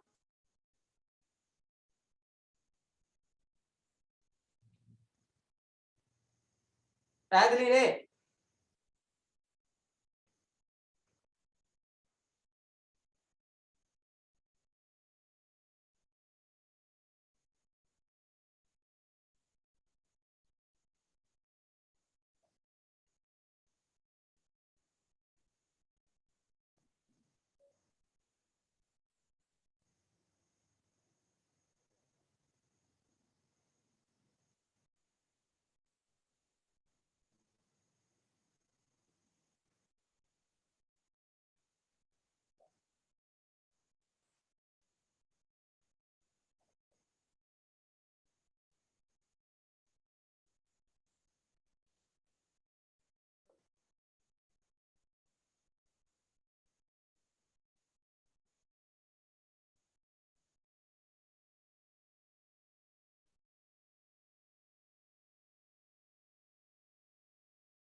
හරිද ඉවරයිද? Okay good.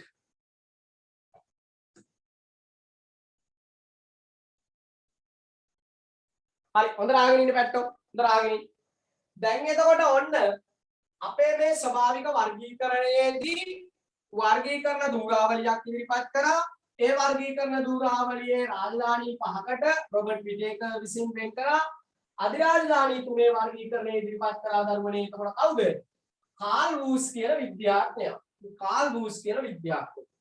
දරුවනේ මේ පාඩම ඉවර වෙච්ච ගමන් මට පුළුවන් මේ මුළු පාඩමම මේ බෝඩ් එකේ ලියන්න. මේ මුළු පාඩමම මම බෝඩ් එකේ ලියන්න. සියලු ලක්ෂණ. ඕගොල්ලන්ට පුළුවන් නම් මේ පාඩම ඉවර වුණාම කැලෙන්ඩර් කොලයක් අරගෙන ඒ කැලෙන්ඩර් කොලේ පිටිපස්සේ ඔක්කොම ටික විස්තර ටික ලියා ගන්න පුළුවන් නම් ඔබ සාර්ථකයි. ඒක තමයි short and sweet ක්‍රමවේද තියෙන්නේ. අපි ඒ short and sweet ක්‍රමවේද ඉගෙන ගන්නවා ඉස්සරහට. ඔයගොල්ලෝ ඉන්නකොට එක දිගට. right okay. ආගෙන ඉන්න. දැන් ඔන්න මේ ලෝකයේ සමස්ත ජීවීන් අපි මේ ලෝකයේ සමස්ත ජීවීන් දරුවනේ කොටස් තුනකට අපි බෙදලා වෙන් කරා.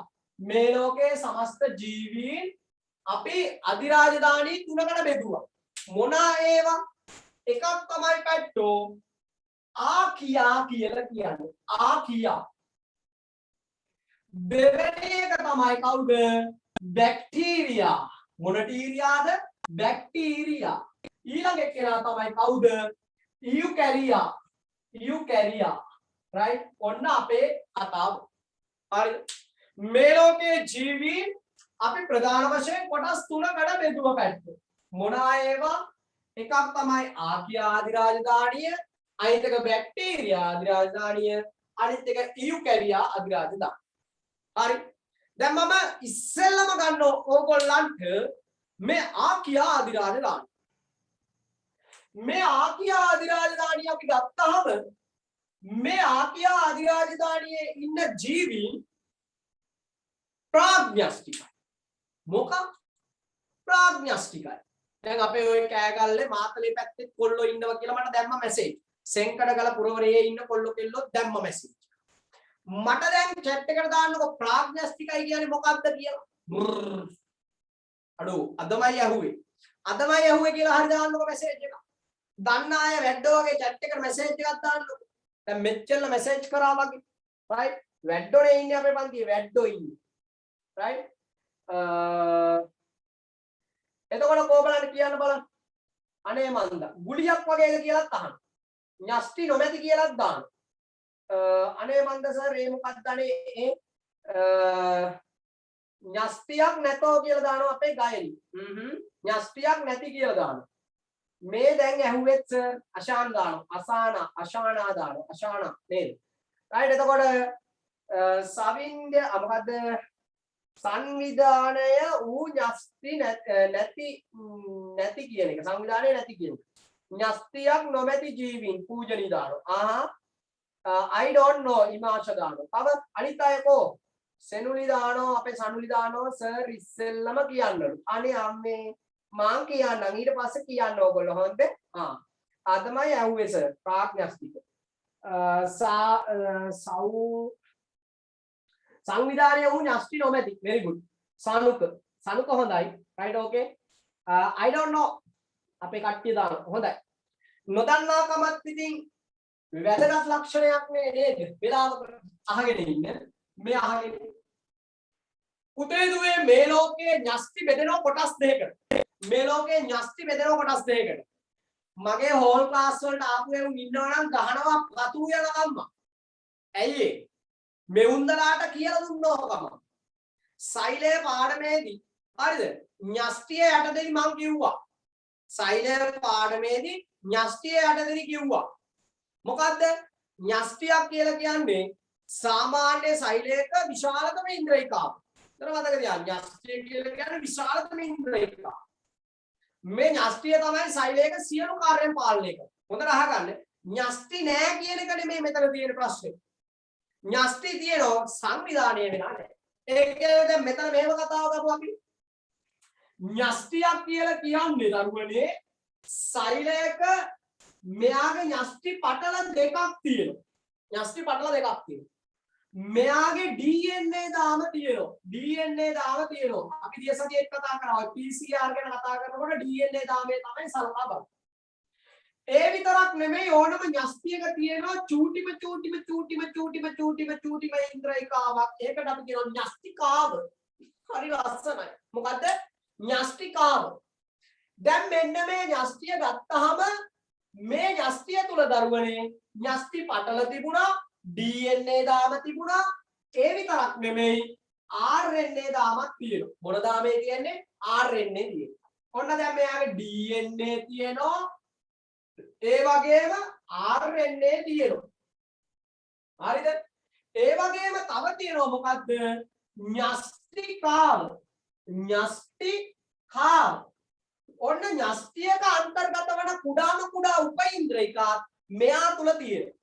මෙයා මනාකොට සංවිධානය වෙලා තියෙනවා. මේ මනාකොට සංවිධානය වෙච්ච න්‍යෂ්ටි වලට අපි කියනවා සූන්‍යෂ්ටික කියලා. මොන න්‍යෂ්ටිකද? සූන්‍යෂ්ටික. ඔන්න වචනේ. සූන්‍යෂ්ටික. සූන්‍යෂ්ටික. සූන්‍යෂ්ටික. හොඳට අහගන්න. සූන්‍යෂ්ටික. එතකොට දරුවනේ මෙන්න මේ ආකියා අධිරාජධානියේ කට්ටිය ගත්තාම දැන් මේක අපේ ආකියා අධිරාජධානියේ ජීවියෙක් කියලා හිතමු. මෙයාගේ මෙහෙම න්‍යෂ්ටි නෑ. මෙහෙම හොඳ වර්ගයේ න්‍යෂ්ටියක් නෑ. සංවිධානය වෙච්ච න්‍යෂ්ටියක් නෑ. මේ නිසා මෙයගේ තියෙන මෙන්න මෙහෙම චක්‍රීය DNA දාමයක්. චක්‍රීයයි කියලා කියන්නේ දරුවනේ ඕන්නෝම තියෙන දාමය. මෙහෙම රවුමට කරුවක් වගේ හැදුණු DNA දාමයක් විතරයි තියෙන. DNA එකක් තියෙන්නේ. අපි ඕකට කියනවා ප්‍රාග්ඥස්ටිකයි කියලා. එයාට අර සත්‍ය න්‍යෂ්ටියක් නැහැ. සංවිධානය වෙච්ච න්‍යෂ්ටියක් නැහැ. මෙවැනි අයට කියනවා ප්‍රාග්ඥස්ටිකයි කියලා. දැන් ඉතිහාසයත් කොටස් දෙකකට බෙදෙනෝනේ. ප්‍රාග්ඓතිහාසික යුගය කියලා කියනවා නේද? ප්‍රාග්ඓතිහාසික යුගයෙන් පස්සේ කියලා. ඔය ප්‍රාග්ඓතිහාසිකයි කියලා කියන්නේ ලිඛිත තොරතුරු අඩංගු නැහැ කියන එකනේ. ලිඛිත සාක්ෂි නැහැ. ඇටසැකිලි තමයි අපි හිතන්නේ. නේද? ප්‍රාග්ඓතිහාසික යුගය කියන්නේ ඒකනේ. හරි ඒ වගේ ප්‍රාග්ඥස්ටිකයි කියන්නේ මේ සත්‍ය සංවිධානය වූ න්‍යෂ්ටි නොමැත ජීවීන් තමයි ආකියා අධිරාජධානිය. දැන් ඒක හරිනේ. ඔන්න ඒක බේරගත්තා. මෙනෝල් දෙයක් නොදන්න කට්ටියට දැන් ඒක අදහසක් ආවනේ. ඒ ඇති. හරිද? ඔන්න දැන් අපි කතාවට බැස්සා. ආකියා අධිරාජධානිය ගත්තාම ඒගොල්ලෝ ප්‍රාග්ඥස්ටිකයි. ඒගොල්ලෝ මොන න්‍යෂ්ටිකයිද? ප්‍රාග්ඥස්ටිකයි. ඔන්න පළවෙනි වාක්‍යය. මොකද්ද වෙන්නේ? ප්‍රාග්ඥස්ටික. ප්‍රාග්ඥස්ටික. ප්‍රාග්ඥස්ටික. හොඳට අහන්න. ඊළඟට දරුවනේ මේ ආකියා අධිරාජධානියේ අය ජීවීන්ට ජීවත් වෙන්න බැරි ආන්තික පරිසරවල ඉන්නේ. ඒ කියන්නේ හිමකඳු ග්ලැසියර් වල පවා මේ ආකියා අධිරාජධානිය කට්ටිය. ග්ලැසියර් වල ඉන්නවා. ඒවයි මිනිස්සුන්ට ජීවත් වෙන්න බෑ. ඒ වගේම උණුදිය උල්පත්. උණුදිය උල්පත් වල ඉන්නේ. මොනේ උණුදිය උල්පත් කියන්නේ උණු වතුර එන තැන්වල. ඒ වගේම ගිනිකඳු තුල ජීවත් වෙන්නේ. කොහමද? ආය වැඩේ. ලේසි නෑ. හරි. ඔන්න දැන් ආකියා අධිරාජධානියේ කට්ටිය ගැන මම කතා කිහිපයක් කිව්වා. ප්‍රාග්ඥස්ටිකයි ඊට පස්සේ උණුදිය උල්පත් වල ජීවීන්ට ජීවත් වෙන්න පුළුවන්. ජීවීන්ට ජීවත් වෙන්න බැරි ආන්තික පරිසරවල මේගොල්ලෝ ජීවත් වෙනවා කියලා කිව්වා. මේගොල්ලෝ ප්‍රතිජීවක ගහලා මරන්න බෑ. අඩු මොර වෙන්නේ. මොකද්ද මේ ප්‍රතිජීවක ගහලා මරන්න බෑ කියන්නේ? ඒ කියන්නේ දැන් අපිට ඇන්ටිබයොටික් කියලා දෙයක් ගහනවනේ. දැන් සිංහලෙන් කිව්වට තේරෙන්නේ නැහැ ඉංග්‍රීසියෙන් කොහොමද ඒ? දැන් COVID-19 වලට අපි ගහනවනේ එන්නත. ඒ ගහන්නේ ප්‍රතිදේහ ජන. මේ ප්‍රතිදේහ ඇඟ ඇතුළට ගියාම COVID-19 ඇඟ ඇතුළට එන්න බෑ. ආවා සටන් කරන්න පුළුවන් අපේ ඇඟ ඇතුලේ හම්දාවක් ඉන්නවා. අන්න ඇන්ටිබයොටික් කියන්නේ ඒක. එතකොට ඒ වගේ මේ ආකියා අධිරාජධානියේ කට්ටිය ප්‍රතිජීවක මගින් විනාශ කරන්නත් බෑ. අඩු මාරයිනේ. ඉන්න බයයිනේ. ඔන්න බලන්න අපි ගත්තායින් පස්සේ ආකියා අධිරාජධානිය. මේ අපේ ඉන්නෝ හෙලෝපිලස් ඒ වගේ කට්ටිය ගත්තායින් පස්සේ ආකියා අධිරාජධානිය. ඔන්න බලන්න හතරවෙනි ප්‍රශ්න. හතරවෙනි පිටුව. මෙම අධිරාජධානියට අයත් ජීවීන් ප්‍රාග්ඥස්ටික සංවිධානය වූ න්‍යෂ්ටි නොමැති ජීවීන්ය. මොහු ගිනිකඳු කාන්තාර හිමකඳු උණුදිය උල්පත් සාගර පතුල ලබන බිම් වැනි ආන්තික පරිසරවල ජීවත් වීමේ හැකියාව ඇති ජීවීන් වේ. බොහෝ ප්‍රතිජීවක වලට සංවේදී නැති බැවින් ප්‍රතිජීවක වලින් විනාශ කරනු හැකියි. අන්න මිත්‍රවරුනි කල්පනා කරලා බලන්න මේ ආකියා අධිරාජධානිය කාණ්ඩය ගැන අපි මේ දෙඩුවේ. බලන්න උදාහරණය මෙතන ජීනියස් හෙලෝපිලස් කියන කට්ටිය අපිට ගන්න පුළුවන්. ඕකේ my guys. අපි යනවා ආකියා අධිරාජධානිය ගැන වැඩි දුර තොරතුරු සඳහා. right okay ඔන්න බලන්න. මෙන්න දැන් අපි ගත්තායින් පස්සේ අපේ අධිරාජධානිය තුල. හරිද පැහැදිලිද? right ඔන්න ආකියා අධිරාජධානිය. ඔන්න බලන්න දරුවනේ ආකියා අධිරාජධානිය අය ඉන්න තැන් බලන්න. ඔය තියෙන්නේ ආකියා අධිරාජධානියේ අය. මේ තියෙන්නේ ලවණ ආශ්‍රිත ප්‍රදේශය. හරිද? ලවණ ආශ්‍රිත ප්‍රදේශය. හරිද? එතකොට මෙන්න මේ වගේ ප්‍රදේශවල තමයි මේගොල්ලෝ ජීවත් වෙන්නේ. තේරුණාද? තේරුණාද දැන් කියපු කාරණාව? පැහැදිලිද? right? දැන් අපේ කට්ටියට තියෙන ප්‍රශ්න තමයි මේගොල්ලන්ගෙන් අපිට හැදෙන ලෙඩ මොනවද? ඔන්න වැඩේ. මෙහෙමයි. ඒ ගැන බය වෙන්න එපා. හරිද? එහෙම ආවත් අපි කොහොම හරි වැඩේ හොයා ගන්නවා කොහෙන්ද මේ ඉන්නේ කියලා. තාම මේ COVID-19 වෛරසය ඉවර කර ගන්න බැරුවනේ ඉන්නේ ලෝකෙ නේද? right? බලමුකෝ දැන් ඔන්න අපේ ළමයි ડોක්ටර්ස්ලා වෙන්න හදන්නේ. හරිද? කාටිකකින් අපේ පන්තියට එනවා මහාචාර්යවරු. මේ කියන්නේ දැන් එක එක අදහස් ගේනවා. සර් දැන් මේගොල්ලෝ ආවම අපිට මරන්නම බැරි වේවිද? ඔන්න අපිට බේතක් හොයා ගන්න බැරිද? ස්පුට්නික් 5 ආවොත් මේක කරන්න පුළුවන්ද? ඔන්න දැන් ප්‍රශ්නේ. දැන් ඇති. ආගෙන ඉන්න. ලියන්න අනුමාතෘකාව ඩොමේන් ආකියා නැත්නම් ආකියා අධිරාජධානිය. ලියන්න ඒකේ අර්ථය පළවෙනි තරුව. පළවෙනි තරුව. ප්‍රාග්ඥාස්තික ජීවීන් වේ. ප්‍රාග්ඥාස්තික ජීවීන් වේ. ප්‍රාග්ඥාස්තික ජීවීන් වේ. okay අපේ ප්‍රමෝද් කියන කෙනා දානවා මම යාපඩේ කියලා. ඇයි ඔයා යාපඩේ? right okay. එයාට දෙමළ තේරෙනවද? ඉංග්‍රීසි තමිල් තේරිමා? හරි. අහන්න. පළවෙනි තරුව ප්‍රාග්ඥාස්තික ජීවීන් වේ. ප්‍රාග්ඥාස්තික ජීවීන් වේ. okay. ඊළඟ තරුව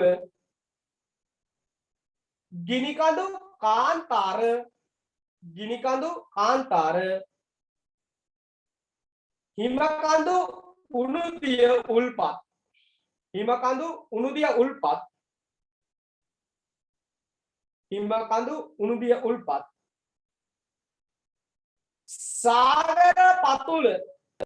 සාගර පතුල ලවණ බිම්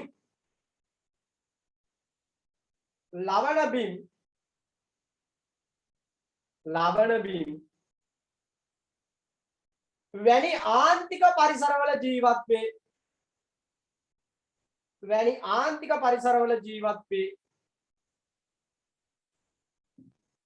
වැනි ආන්තික පරිසරවල ජීවත් වේ. වැනි ආන්තික පරිසරවල ජීවත් වේ. right okay good. ඊළඟ තරුව දාලා ලියන්න පැත්තෝ. ඊළඟ තරුව දාලා ලියන්න. ප්‍රතිජීවක වලින් විනාශ කළ නොහැකිය. ප්‍රතිජීවක වලින් විනාශ කළ නොහැකිය. ප්‍රතිජීවක වලින් විනාශ කළ නොහැකිය.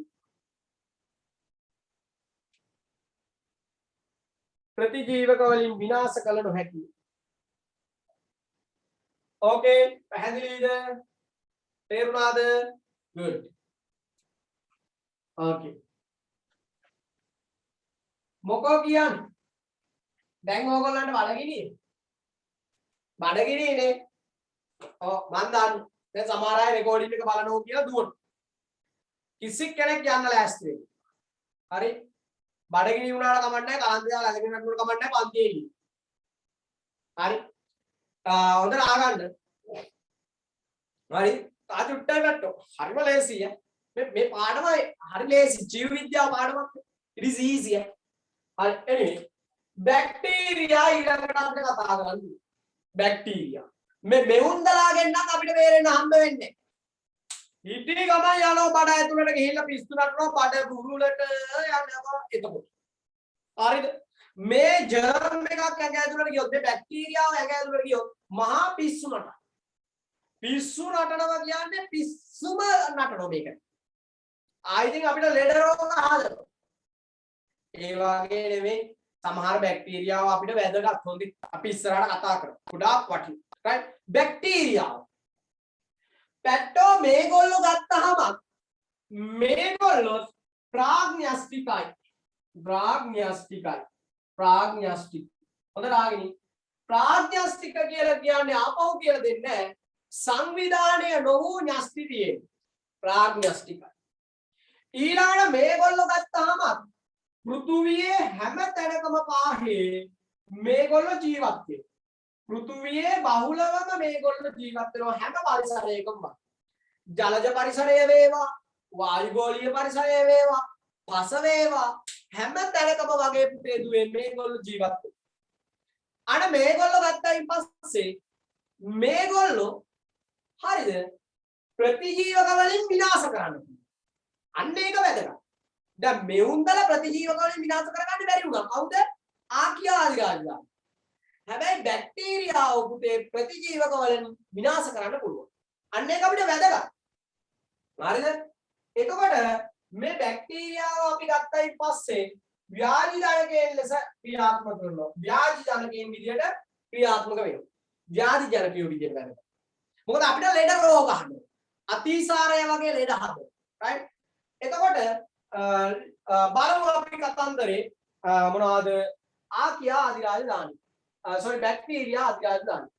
බැක්ටීරියා අධිරාජධානි. බලන්නකො දරුවනේ බැක්ටීරියා අධිරාජධානි right? එතකොට මේ බැක්ටීරියාව ගත්තයින් පස්සේ මේ තියෙන්නේ මෙම රාජධානියේ ජීවීන් ප්‍රාඥාස්තික ජීවීන් සංවිධානය නොවූ න්‍යෂ්ටි දින කට්ටිය. හරිද? සංවිධානය නොවූ න්‍යෂ්ටි දින කට්ටිය. ඒ වගේම මේගොල්ලන් ප්‍රතිජීවක මගින් විනාශ කළ හැකිය. අන්නේ ප්‍රකාශය හයිලයිට් කරගන්න අච්චු පොතේ. ප්‍රතිජීවක මගින් විනාශ කරගන්න පුළුවන්. හරිද? සර් බැක්ටීරියාවකින් තවත් බැක්ටීරියාවක් විනාශ කරන්න පුළුවන්ද? හරිද? මං කිව්වේ දැන් අපේ මහාචාර්යවරු බිහි වෙනවා කියලා. very good. ඔන්න ඔය වගේ පන්තියේ අහනවා නම් වැදගත්. ඔව් බැක්ටීරියාවකින් වෙනත් බැක්ටීරියාවක් අපිට විනාශ කරන්න හැකියාව තියෙනවා. හරිද? එතකොට ඔය වගේ දේවල් කෘෂිකාර්මික ඇප්ලිකේෂන් වලට ගන්න. ඒ කියන්නේ ජෛව පරිබෝධ පාලනය කියන කතාවේදී අපි ඔය ක්‍රමවේද භාවිතා කරනවා. ලෝකයේ ගොඩක් පාවිච්චි කරනවා. right anyway. එතකොට අපි ගත්තයින් පස්සේ දරුවනේ දැන් ඔන්න ප්‍රතිජීවක මගින් විනාශ කරන්න පුළුවන්. right? හරිද? හොඳට අහගෙන ඉන්න. එතකොට මෙන්න මේ මොවුන් පෘථුවියේ සෑම පරිසරයකම දකින්න පුළුවන් වෙනවා. right? බැක්ටීරියා, සයනොබැක්ටීරියා, නීලහරිත ඇල්ගී වැනි ජීවීන් මේකට අයිති. ඔය තියෙනවා අමතර දැනුමට කියලා ඕගොල්ලන්ට පින්තූරයක් පාන්න දරුවනේ. එයාගේ DNA ප්ලාස්මිඩ DNA තියෙනවා. අපි ඒකට කියන්නේ ප්ලාස්මිඩ DNA කියලා. ඇයි එයාට න්‍යෂ්ටියක් නැති නිසා. ප්‍රාවරණයක් තියෙනවා, සෛල බිත්තියක් තියෙනවා, සෛල පටලයක් තියෙනවා, කශිකා තියෙනවා. ඊළඟට පිලයි කියලා මේ තියෙනවා, රයිබෝසෝම්ස් තියෙනවා, න්‍යෂ්ටිය තියෙනවා, සෛල තියෙනවා, ප්ලාස්මය තියෙනවා. මේ තියෙනවා නිල් පාටක බැක්ටීරියාව තව වෙන පින්තූරයක් මේ බලන්නකො සයනෝ බැක්ටීරියාව මෙතන ඉන්නවා වෙනම. right? ඕවා අඳුනා ගැනීමේ හැකියාව තියෙන්නත් ඕන ඕගොල්ලෝ. පැහැදිලි නේ? තේරුණා නේ? right okay. good. ලියන්න. පළවෙනි දරුව බැක්ටීරියා අධිරාජධානිය ඒක අර්ථ ලියන්න පළවෙනි දරුව. ප්‍රාඥාස්තික වේ.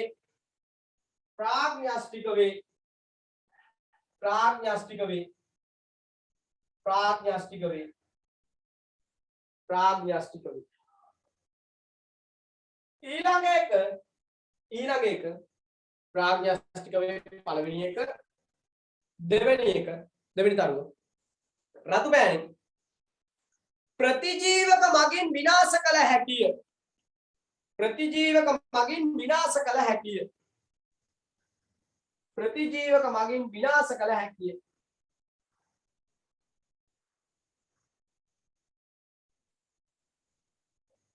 ප්‍රතිජීවක මගින් විනාශ කළ හැකිය. ඊළඟ දරුව පරිසරයේ සෑම ප්‍රදේශයකම ජීවත් වේ. පරිසරයේ සෑම ප්‍රදේශයකම ජීවත් වේ. ප්‍රතිජීවක මගින් විනාශ කළ හැකිය. පරිසරයේ සෑම ස්ථානයකම දැකගත හැකිය.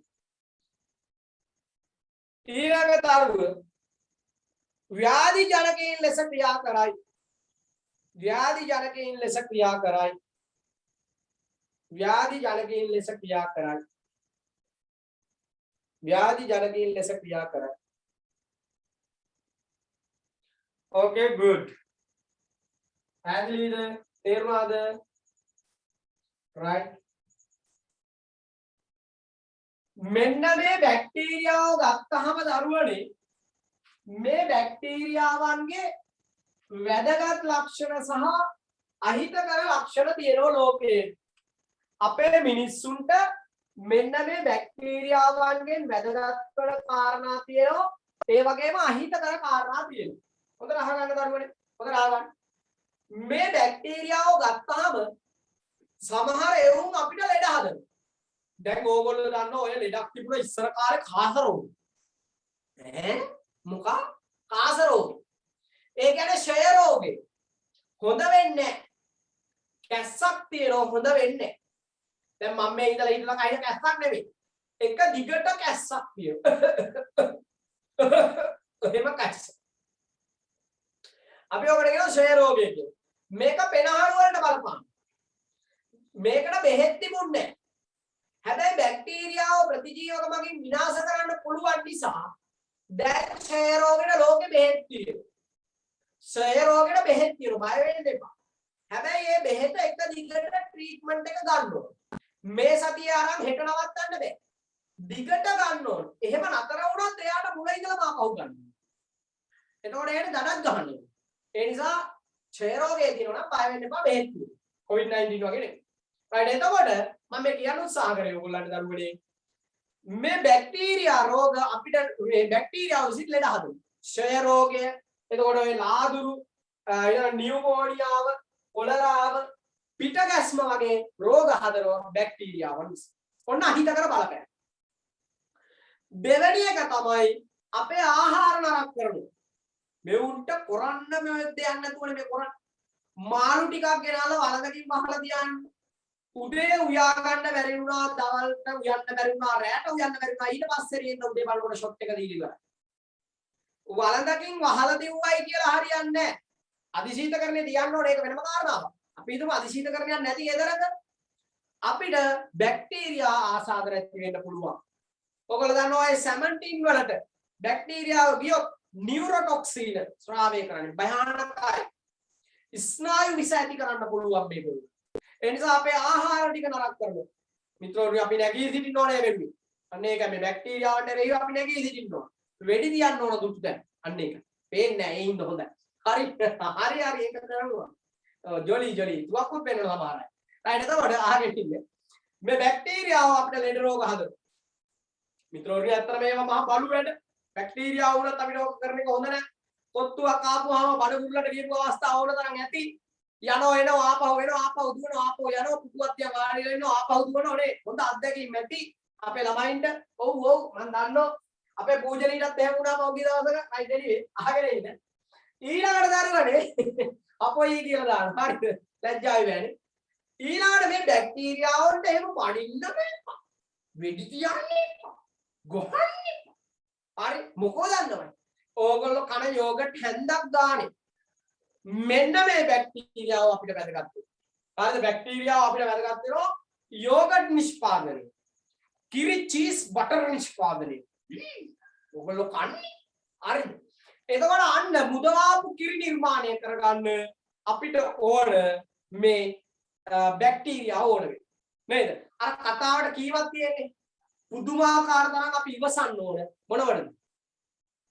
කිරි මිදෙනකම්. ඒ කියන්නේ කිරි කන්න ඕන නම් අපිට ඉවසීම තියෙන්නේ. මොකදද? කිරි මිදෙනකම්. අපි කොයිතරම් කලබල වුණත් වැඩක් නැහැ. කිරි මිදෙන්නේ නැහැ. කිරි කන්න නම් කිරි බොන්න නම් එච්චර ඉවසීමක් ඕනේ. තේරුණා මම කියන කාරණා. අපි කොයිතරම් ඉවසන්න ඕනද කියනවා නම් කිරි කන්න කිරි මිදෙනකම් අපි ඉවසන්න. හරිද? ඔක හරි ලස්සන කතාවක් අපි ඉස්සරහට කතා කරමු. right anyway. කිරි මිදවීමට අපිට වැදගත් වෙනවා. ඒ විතරක් නෙමෙයි මිත්‍රවරුනි. මේ පොල් කර්මාන්තේ පොල් ලෙලි කර්මාන්තය ගැන කතා කරමු. අර අපි වෙන මමාත්‍යංශයක් දාන්න ඕන මේ පොල් ලෙලි ගැන කතා කරමු.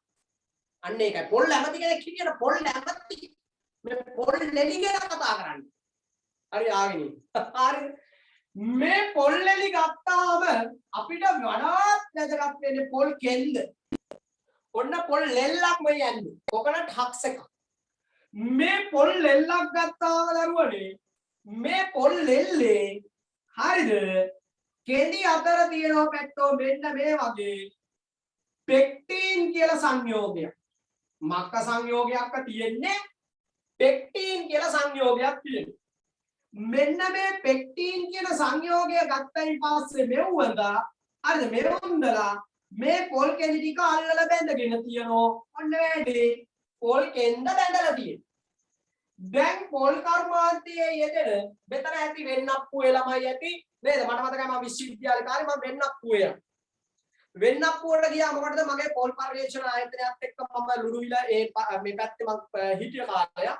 මොකද මගේ රිසර්ච් එකට තිබුණ විශ්වවිද්‍යාලේ මේ පොල් එලි පාල් කරන වතුරෙන් ඩයි එකක් එක්ස්ට්‍රැක්ට් කරනවා. කොහොමද මගේ වැඩේ? විශ්වවිද්‍යාලේ ෆයිනල් ඉයර් එකේදී අපිට තියෙනවා රිසර්ච් එකක් කරන්න. තමා විසින්ම සොයා ගැනීමක් කරන්න. හරිද? එතකොට ඇනලිටිකල් කෙමිස්ට්‍රි යනකොට මම මගේ සංඛ්‍යාන රසායනය පැත්තෙන් තමයි මම මේ වැඩේ කරේ. එතකොට ඩයි එක එක්ස්ට්‍රැක්ෂන් කරන්න බැරි වුණා. අන්න ඒකයි දුක හිතන කාරණාව. හරිද? හැබැයි මම ඒක ගැන පරිශ්‍රණය කරා ලස්සනට. right anyway. එතකොට දරුවනේ මෙන්න මේ පොල්ලැලි පල් කරන වතුරෙන් පොල්ලැලි පල් කරනවා අපි මාස 6ක විතර කාලෙ. මේ පොල්ලැලි මාස 6ක් විතර පල් වෙනකොට මේ කොකනට් මේ පොල්ලෙල්ලේ තියෙන මේ පෙක්ටින් ඉවත් වෙනවා. ඒ සඳහා බැක්ටීරියාව පෙක්ටිනේස් කියලා එන්සයිම් එකක් ස්රාවි. පෙක්ටිනේස් කියලා එන්සයිම් එකක් ස්රාවි. අන්න එතකොට මේ පොල්ලෙල්ලේ තියෙන අර කෙඳි ටික තියෙනවා අර පෙක්ටේට් කියන සංයෝගේ නැති වුණා. කෙඳි වෙන් වෙන්නේ නැහැ. කෙඳි ටික තියෙනවා අර පෙක්ටේට් කියන සංයෝගේ නැති වෙලා යනවා. ඔන්න ඔය ක්‍රියාවලියට අපිට බැක්ටීරියාව ඕන වෙනවා. ඕක සාමාන්‍ය මිනිස්සෙට කරන්න බැරි දෙයක්. කිමිකල් දාලා කරන්න පුළුවන් කිමිකල් මිලයි. ඊට වඩා අපිට ලේසි දරුවනේ බැක්ටීරියාව ඉන්නවා නම් ආන්ගේ බැක්ටීරියාව ටිකක් අල්ලලා දාපුවාම ඒ උන්දර පඩි ඉල්ලන්නෙත් නැහැනේ. බැක්ටීරියාව පඩි ඉල්ලන්නෙත් නැහැනේ මේ ටික අයින් කරලා දෙන්නම් කියලා. පඩි ඉල්ලන්නේ නැහැ, වර්ජන කරන්නේ නැහැ, උද්ඝෝෂණ කරන්නේ නැහැ. ඔහේ කෙඳි ටික කාලා දාන්න. ප්‍රශ්නයක්. ජොලියේ වැඩේ කරනවා. එතකොට අපිට කාර්මික වශයෙන් ගොඩක් ප්‍රතිලාභ තියෙනවා බැක්ටීරියාවන්. අන්න එහෙමනම් මේ බැක්ටීරියාවන්ට උදේහවස වඳින්න. හොඳයි. හරිද? එතකොට අපි ගත්තයින් පස්සේ මේ බැක්ටීරියාව වල පොල්ලෙලි වලින් අපිට කෙඳි ලබා ගැනීමට වැදගත්. ඒ විතරක් නෙවෙයි මිත්‍රවරුනි. දැන් ඕගොල්ලෝ කනවා පරිප්පු. හැමදාම අපිට පරිප්පු තමයි. එතකොට මේ පරිප්පු කන්න. පරිප්පු හැදෙන්නේ කොහේ? පරිප්පු හැදෙන්නේ පුතේ දුවේ මතක තියාගන්න පසේ. පරිප්පු වලින් අපිට ලැබෙන්නේ මොනවද සිරුරට? ප්‍රෝටීන. ඕගොල්ලන්ට අපිට ප්‍රෝටීන කියන්නේ අත්‍යවශ්‍යම සංඝටකයක් අපේ සිරුරට. මේ ප්‍රෝටීන නිෂ්පාදනය කරන්න ශාකවලට දරුවනේ නයිට්‍රජන් ඕන. මොනවටද ඕන වෙන්නේ? නයිට්‍රජන් ඕන වෙන්නේ. මෙන්න මේ පසේ ශාකයක් නිර්මාණය වෙනකොට හොඳට අහගෙන ඉන්න. මේ පසේ ශාකයක් නිර්මාණය වෙනකොට මේ පස් අංශු වලින් ලබා ගන්නවා දරුවනේ නයිට්‍රේට කියලා සංයෝගයක්. නයිට්‍රේට. මෙන්න මේ නයිට්‍රේට කියන සංයෝගය තමයි ශාකවලට අවශෝෂණය කරගන්න පුළුවන් වෙන්නේ. මෙන්න මේ වායුගෝලයේ 73ක් 78ක් අඩංගු වෙන්නේ දරුවනේ නයිට්‍රජන් වාතය. 78ක් අඩංගු වෙන්නේ නයිට්‍රජන් වාතය. මේ වායුගෝලයේ නයිට්‍රජන් තිබුණට පසට ගමන් කරන්නේ නැහැ. පසට ගමන් කරන්නේ නැහැ. හැබැයි මේ පසේ ඉන්න සියුඩෝමොනාස් කියලා ඉන්නවා පුතේ රනින කුලේ ශාකවල කවුද? රයිසෝබියම්. රයිසෝබියම් කියලා බැක්ටීරියාවක් ඉන්නවා. ඒ වගේම ඇසොටෝබැක්ටර් කියලා බැක්ටීරියාවක් ඉන්නවා. මෙන්න මේ බැක්ටීරියාව මේ නයිට්‍රජන් පසේ නයිට්‍රයිට ලෙස NO2 ඍණ ලෙස සංචිත කරගන්නවා. අන්න එතකොට නයිට්‍රජන් තැන්පත් කර ගැනීමට වැදගත් වුණා අපිට කවුද? ඇසොටෝබැක්ටර් සහ කවුද? රයිසෝබියම් කියන දෙන්නේ. අපි ඒ ගැන කතා කරන්නේ නයිට්‍රජන් චක්‍රය ඕගොල්ලන්ට කතා කරන්න තියෙනවා 11 වසරේ ජෛව ගෝලයේ අවසාන කොටස. අන්න පසට අවශ්‍ය නයිට්‍රජන් සපයනවා බැක්ටීරියාව. එතකොට ඔබ මම කන මේ ආහාර වල අඩංගු නයිට්‍රජන් කොහෙන්ද ආවේ අපිට මේ පසට මේ බැක්ටීරියාව හිඳින්දා. අන්න ඉතින් මිත්‍රෝනි අපි බැක්ටීරියාව රැක ගන්න ඕන. බැක්ටීරියාව වෙනුවෙන් අපි සංගමයක් ගන්න ඕන. බැක්ටීරියාව වෙනුවෙන් සංගම් ගාලා ඒකට පඩි ගෙවලා අපි හදන්න ඕනේ. right anyway දේශපාලන කතා කරනවා කියලා හිතන කට්ටිය right එතකොට බලමු පැට්ටෝ හරිද අනිවාර්යෙන් අපි බැක්ටීරියා සංගමයක් හදමු කියලා දානවා මැසේජ් right ඕකේ සර් ඇමති කෙනෙක් වෙන්න හොඳේ හරි එතකොට මම වෙන්න ඕන අමාත්‍ය කවුද පොල් ඇමතිද right අපි බලමුකෝ හරිද එතකොට ඔන්න බලන්න දරුවනේ අපි ගත්තයින් පස්සේ බැක්ටීරියා අධිරාජධානියේ සොරි රාජධානියේ ප්‍රයෝජන මොනවද අපි බලමු මේ තියෙන්නේ ඔන්න බලන්නකෝ හරිද ඔය තියෙන්නේ පොල් ලෙලි නේද චීස් බටර් හැමදේම අපිට තියෙනෝනේ right කල්පනා කරලා බලන්න මේ තියෙන බැක්ටීරියා මගින් අහිතකර මෙන්ම හිතකර ප්‍රයෝජනවත් රසක් අපිට තියෙනවා එතකොට දරුවනේ අපි ගත්තයින් පස්සේ බැක්ටීරියා විසින් මිනිසාට මෙන්න මිනිස් දේහවලට මේ විවිධ රෝග ඇති කරනවා අපි දන්නවා විවිධ රෝග ඇති කරනවා right එතකොට අපි ගත්තයින් පස්සේ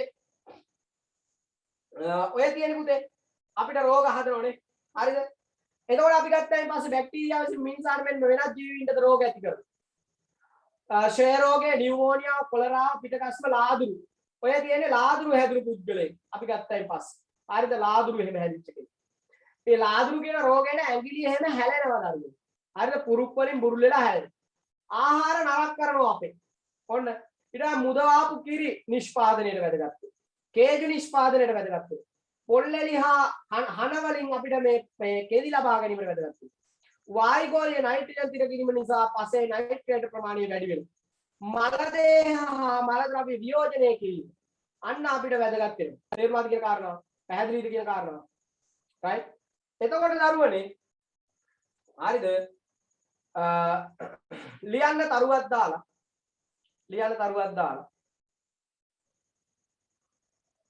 පන්තිය ඉවර වෙනවා පැත්තට තව ටික වෙලාවකින් ලියන්න බැක්ටීරියා මගින්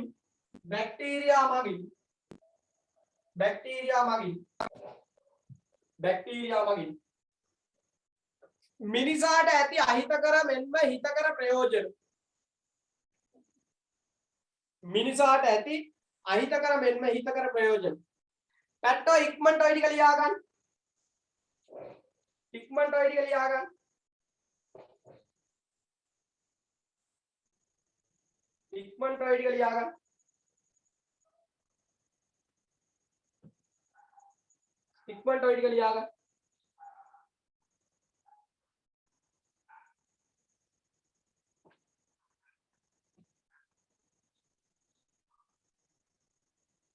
හරිද ඇත්තටම දරුවනේ අද දවසේ මම ගොඩාක් සාකච්ඡාවට ගත්තා ඕගොල්ලොත් එක්ක ගොඩාක් දේවල් කතා කරා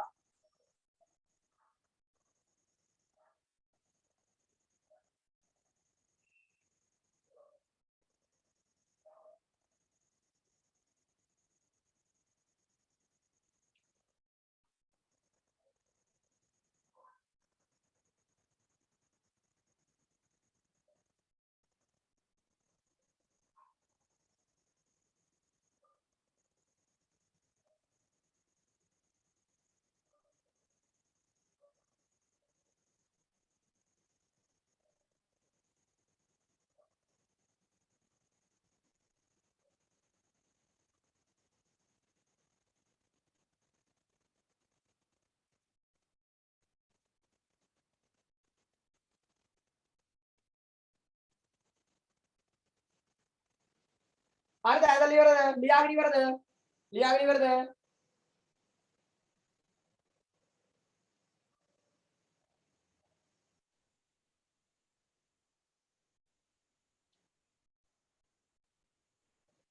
පුතේ දුවේ ඔය ටික අච්චුමතක් තියෙනවා right